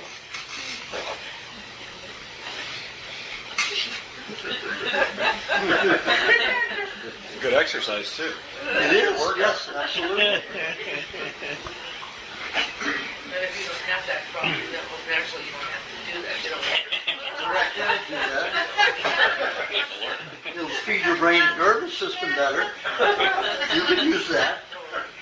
Do you have a question? Yeah, I'm still fighting asthma, and I've been getting some massages and somebody do a lot of breathing. Just remember, asthma is not producing enough mucus to protect your mucous membranes and your respiratory system. Milkshakes are the only thing going to produce enough mucus. Probably ran out of eggs. Yeah. Just keep doing it. Okay. Every day. You may need 2 a day. I was drinking a quart a day. Yeah, that should do it. Quart a day. Just have to keep it up. Yeah. It's taken, I know the long-term asthmatics in their years past 40 years old, usually takes about 10 to 12 years to reverse completely. The mucous membranes, when you have asthma, you've got a very severely damaged mucous membrane in your respiratory system. And it doesn't produce mucus well to coat and protect you, nor to get rid of the expel toxins and to neutralize them so they don't damage the mucous membranes more. Okay? You have a question? Yeah, vinegar and milk and play with milk alternating days. And then I had a pretty big detox. Like, would I keep doing that? Absolutely. It's just the start of a good thing. Yeah, absolutely. Your coloring is much better. Your skin is so much better. Yeah, I thought we were doing it next year. I felt like I was going to die. I was going to die when it's during this. That's what it is. People, when your body's dumping poisons, you're going to feel terrible. Because they're going to be irritating your mucous membranes, your nervous system, your blood, everything. But once they're out of there, your body is that less irritated by poisons that are stored in it. So you will always feel better once you've released toxins. Let me jump around here to everybody. Yes? Well, I have a question about thyroid issues, like taking thyroid supplements. Did you listen to my DVD? The workshop DVD? Okay. In there I explained that endocrine gland activity is for emergency purposes only. Healthy animals have only trace amounts of hormones The pharmaceutical houses want you to think that you need all these hormones in your blood. So you'll take and feed them with their lots and make them money bags. Okay? They want you sick. They want you taking anything that will feed them money. You don't need hormones.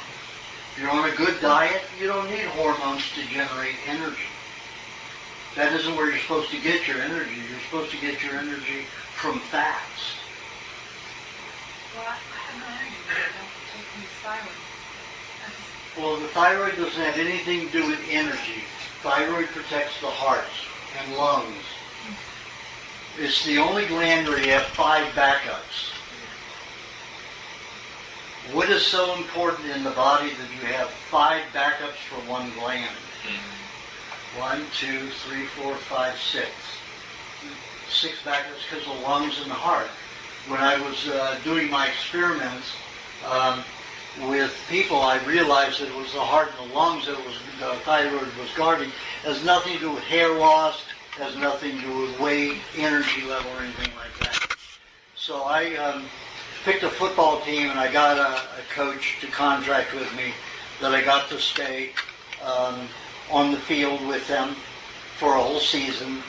And any time, let's say an end or a runner, usually a quarterback or an end, would get hit 5 or 10 guys at one time and knock the wind out of them.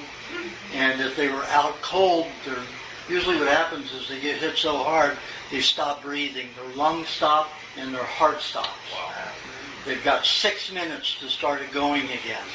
So I went out there with a hypodermic. And when they take 3 vials of blood from you, absolute bullshit. They're only using less than a half a teaspoon for all of their tests. So when the doctor wants to take that kind of blood from you, say no. You get about 1/4 of a cc per 3 vials if you want. And that's it. Because the laboratories will just throw it away. They throw away 90% of it. So anyway, I agreed to only take a little bit, just a 1/4 of a thimble worth out of every 1 minute that the guy was unconscious.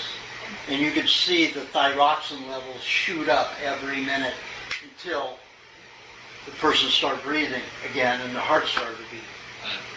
So hormones are for emergency purposes only. Now most people, because they eat toxic garbage, are always in emergency situations. So the body's creating hormones to give them energy and to provide fats to bind with poisons.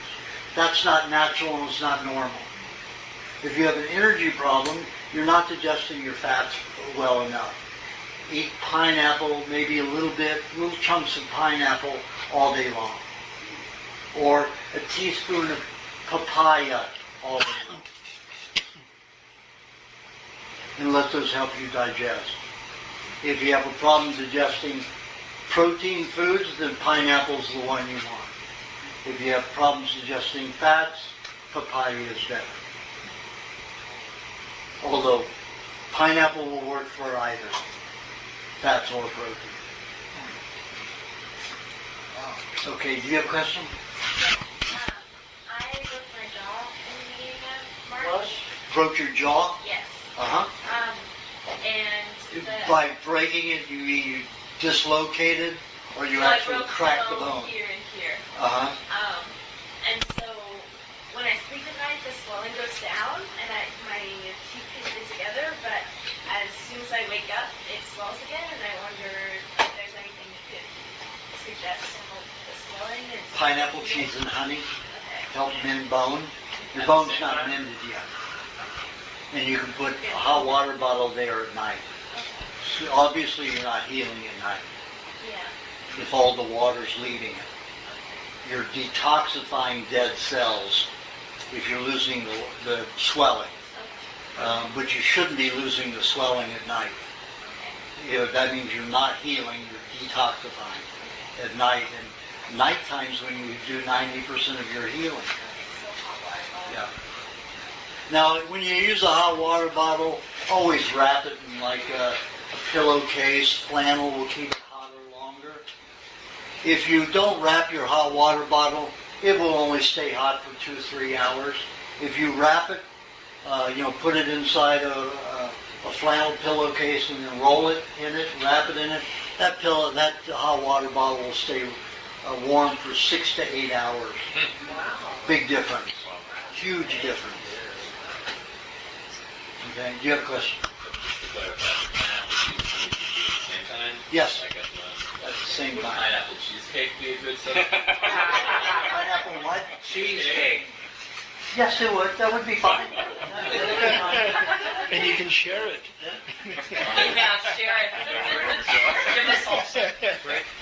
I kind of have semi-constant problems, not like asthmatic or anything, but I find myself sighing and yawning a great deal, especially after certain foods, which are too many to even mention.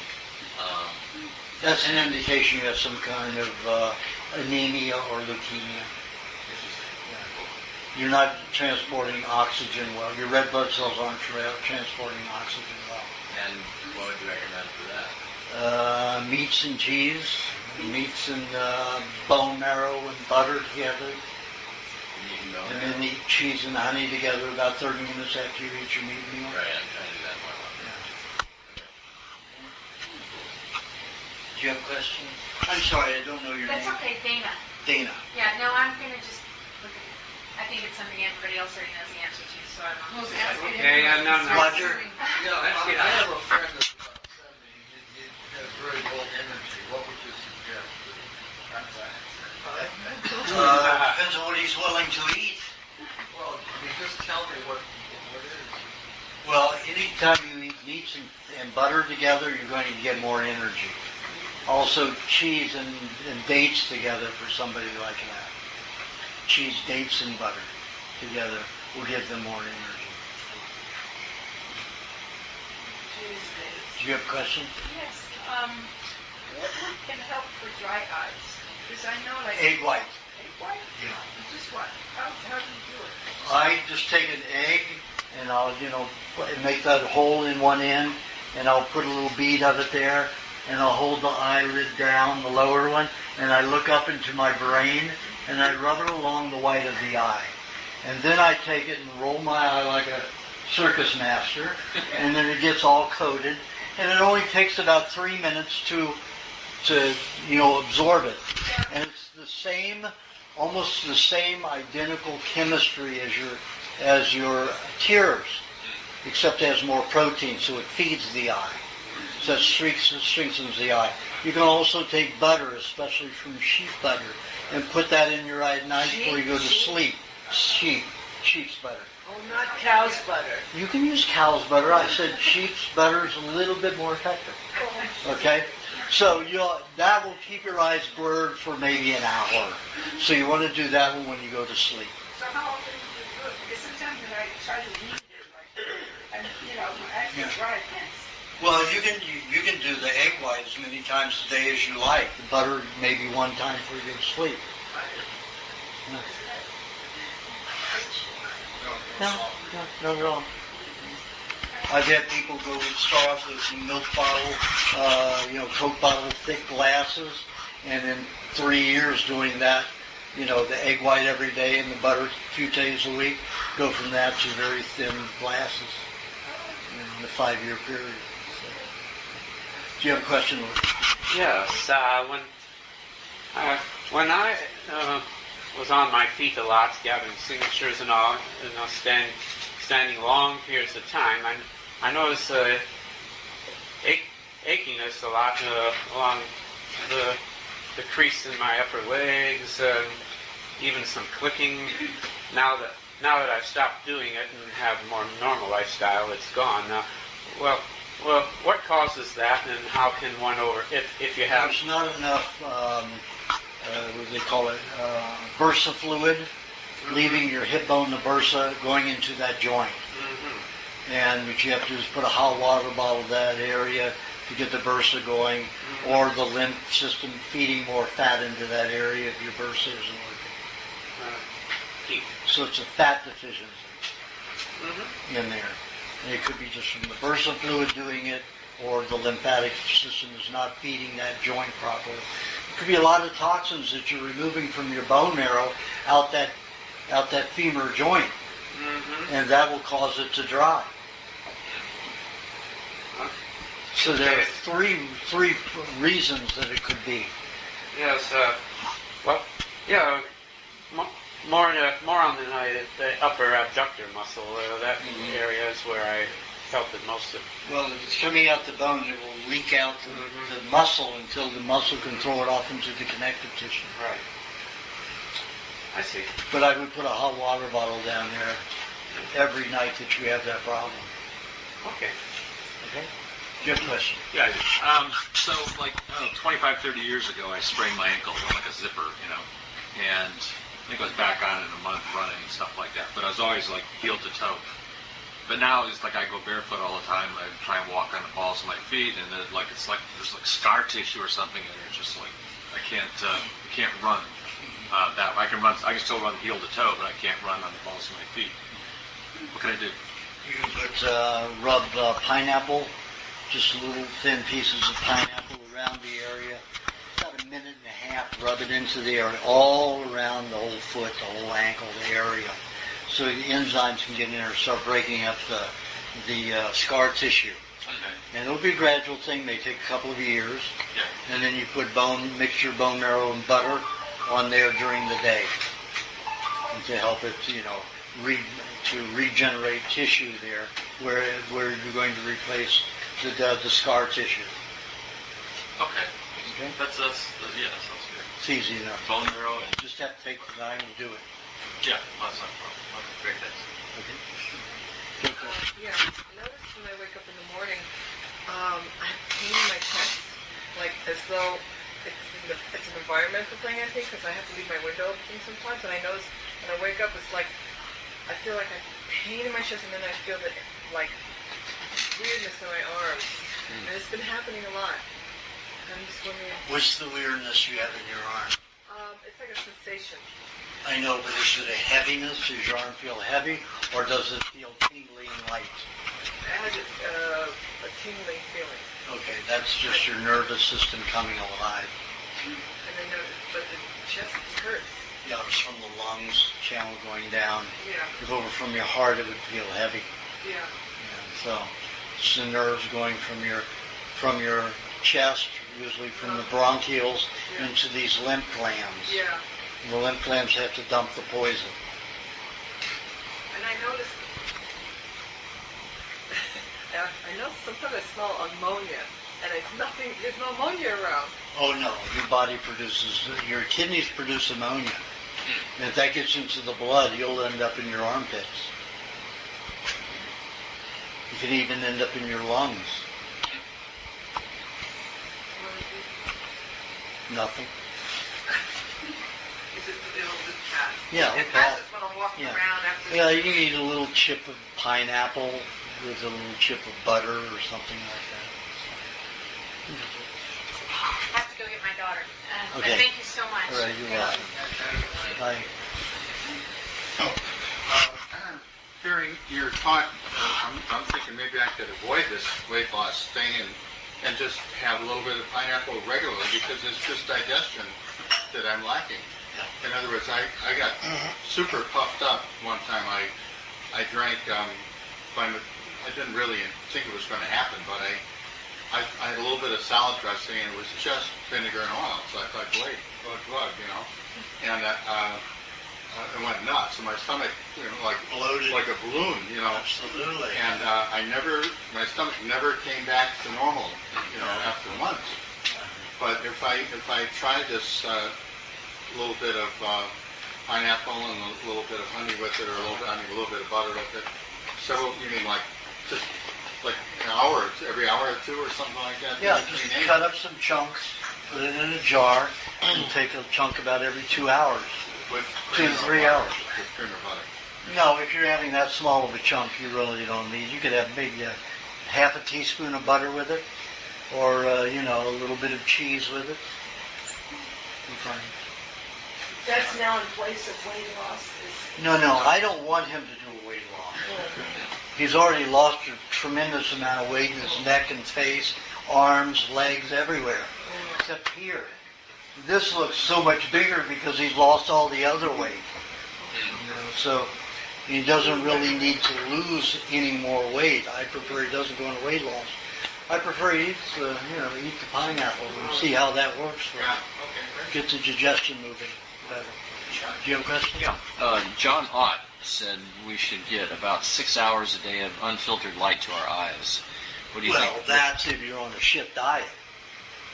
You're on a good diet, probably 10 minutes a day would suffice. Really? Yeah. Wow. Okay. How much sun a day do you think we need to the skin? I think about 10 minutes a day. Really? Yeah, so an hour over a week. I get 2 hours a week when I get it. I get my massages outdoors usually. So I have an hour on one side, an hour on the other side. So the diet is supplementing that vitamin D and other stuff that we would... It doesn't supplement it. That's how you make vitamin D. You supplement it in your milk and your butter. Milk and butter is very and meat, very concentrated in vitamin D.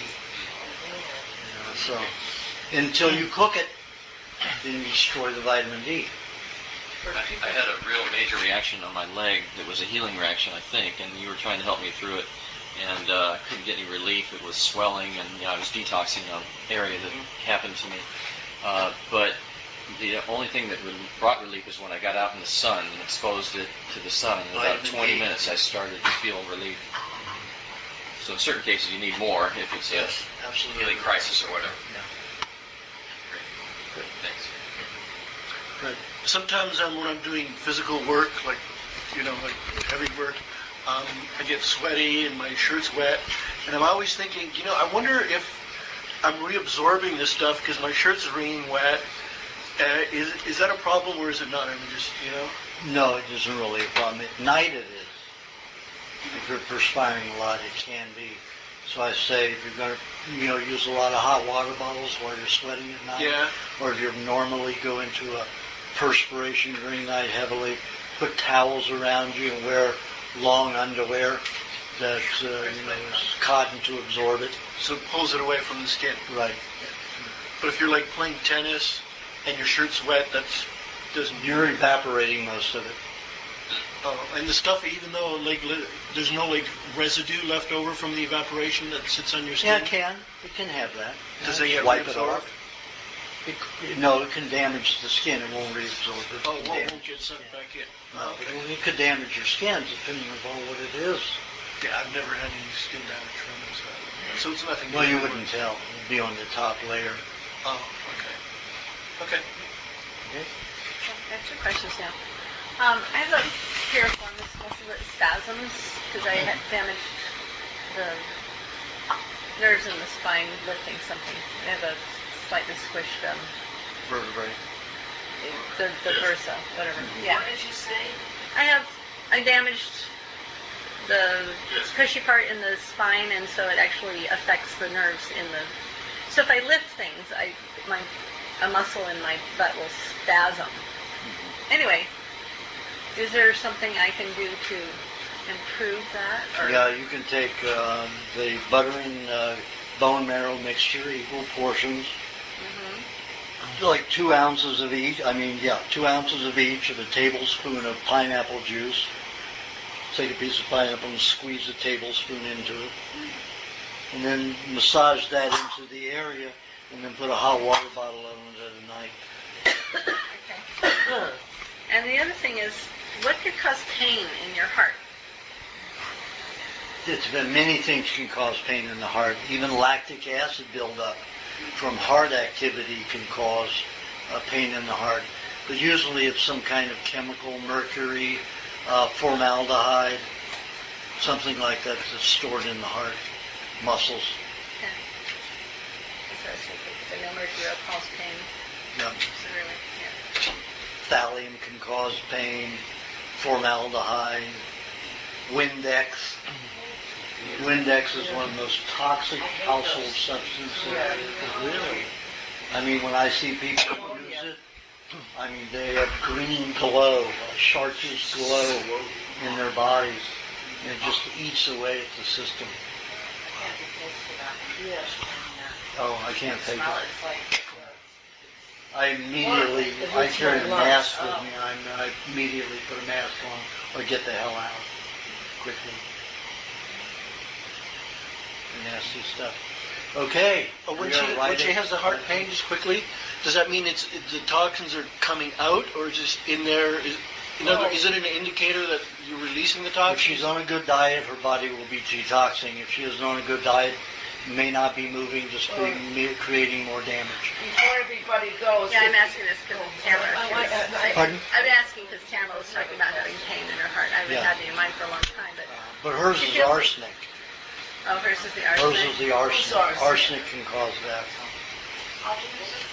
I put butter in my eyes, I notice my eyes are red for like 2-3 days afterwards. I mean, it feels good. Uh-huh. It stings at first. Then I know it's healing my eyes. My vision feels so much better. But why do you think my eyes stay red for a while? Because your eyes aren't breaking the fats down. Your lymph system in your eyes are not working, so your blood is trying to absorb the fat and transport the fat. And it's supposed to be the lymphatic system moving. So heat one side on one side of the head, next night on the other side of the The head, hot water bottle? to start getting the lymphatic system moving. Okay. Around the eyes. Okay. From that side of your head here, side of your head here. So are there other things you can do to improve the vision? I mean, like I feel like my eyesight has actually been getting worse lately. Well, you can get those glasses with those needle points in it. Oh, pinholes are called. Pinholes. And those help. Those force your eyes to use just certain muscles.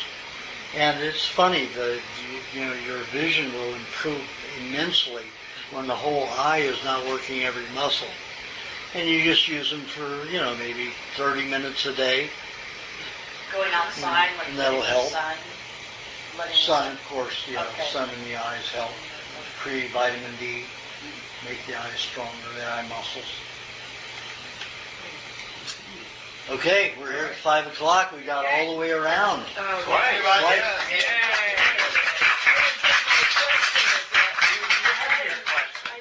Oh, you skipped that, Because I right. was eating. Right, go ahead. Well, You got anyway, 1 minute. Okay. I want to know every time I go either to a lecture or something, I fall asleep. Everyone else is awake. I'm just. How much fruit are you eating? I just eat a regular amount of fruit. What's a regular amount of fruit? You're eating 1 fruit a day or more? 1 fruit a day. It's not normal. Then suck eggs. When you get sleepy, suck an egg.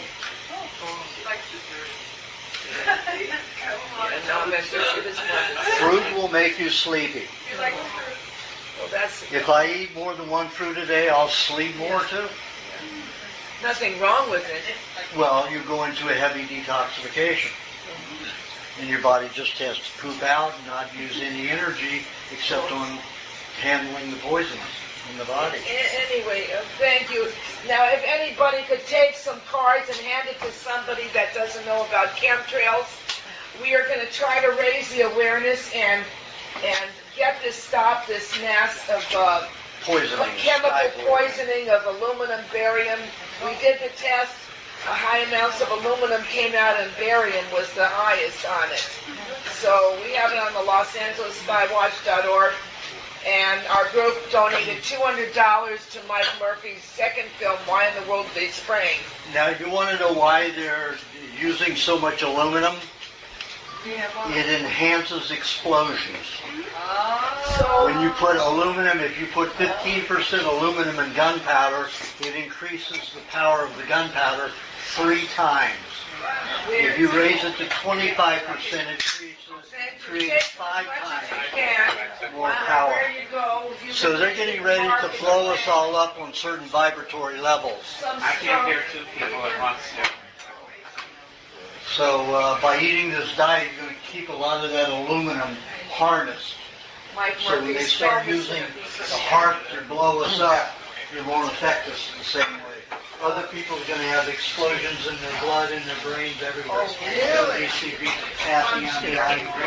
Wow. Once they start using heart on people. My father was part of that technology, so I know all about it. I have 3 gallons of milk and 2 dozen eggs. This will be webcast. I'll take some milk. Take some of these cards. We're trying to stop this chemical poisoning in our air. Anyway, Thank all of you for coming. You want to take a bunch, a couple more? Thank you, Aajonus. So I'll see you in November. Marilyn, Fly safe. Angelia, how about some friends of yours in St. Louis? They have. Yes. See you again. Thank you for coming. I'll give you all of them. Oh, you could take them there? Okay. Have people? Oh, good.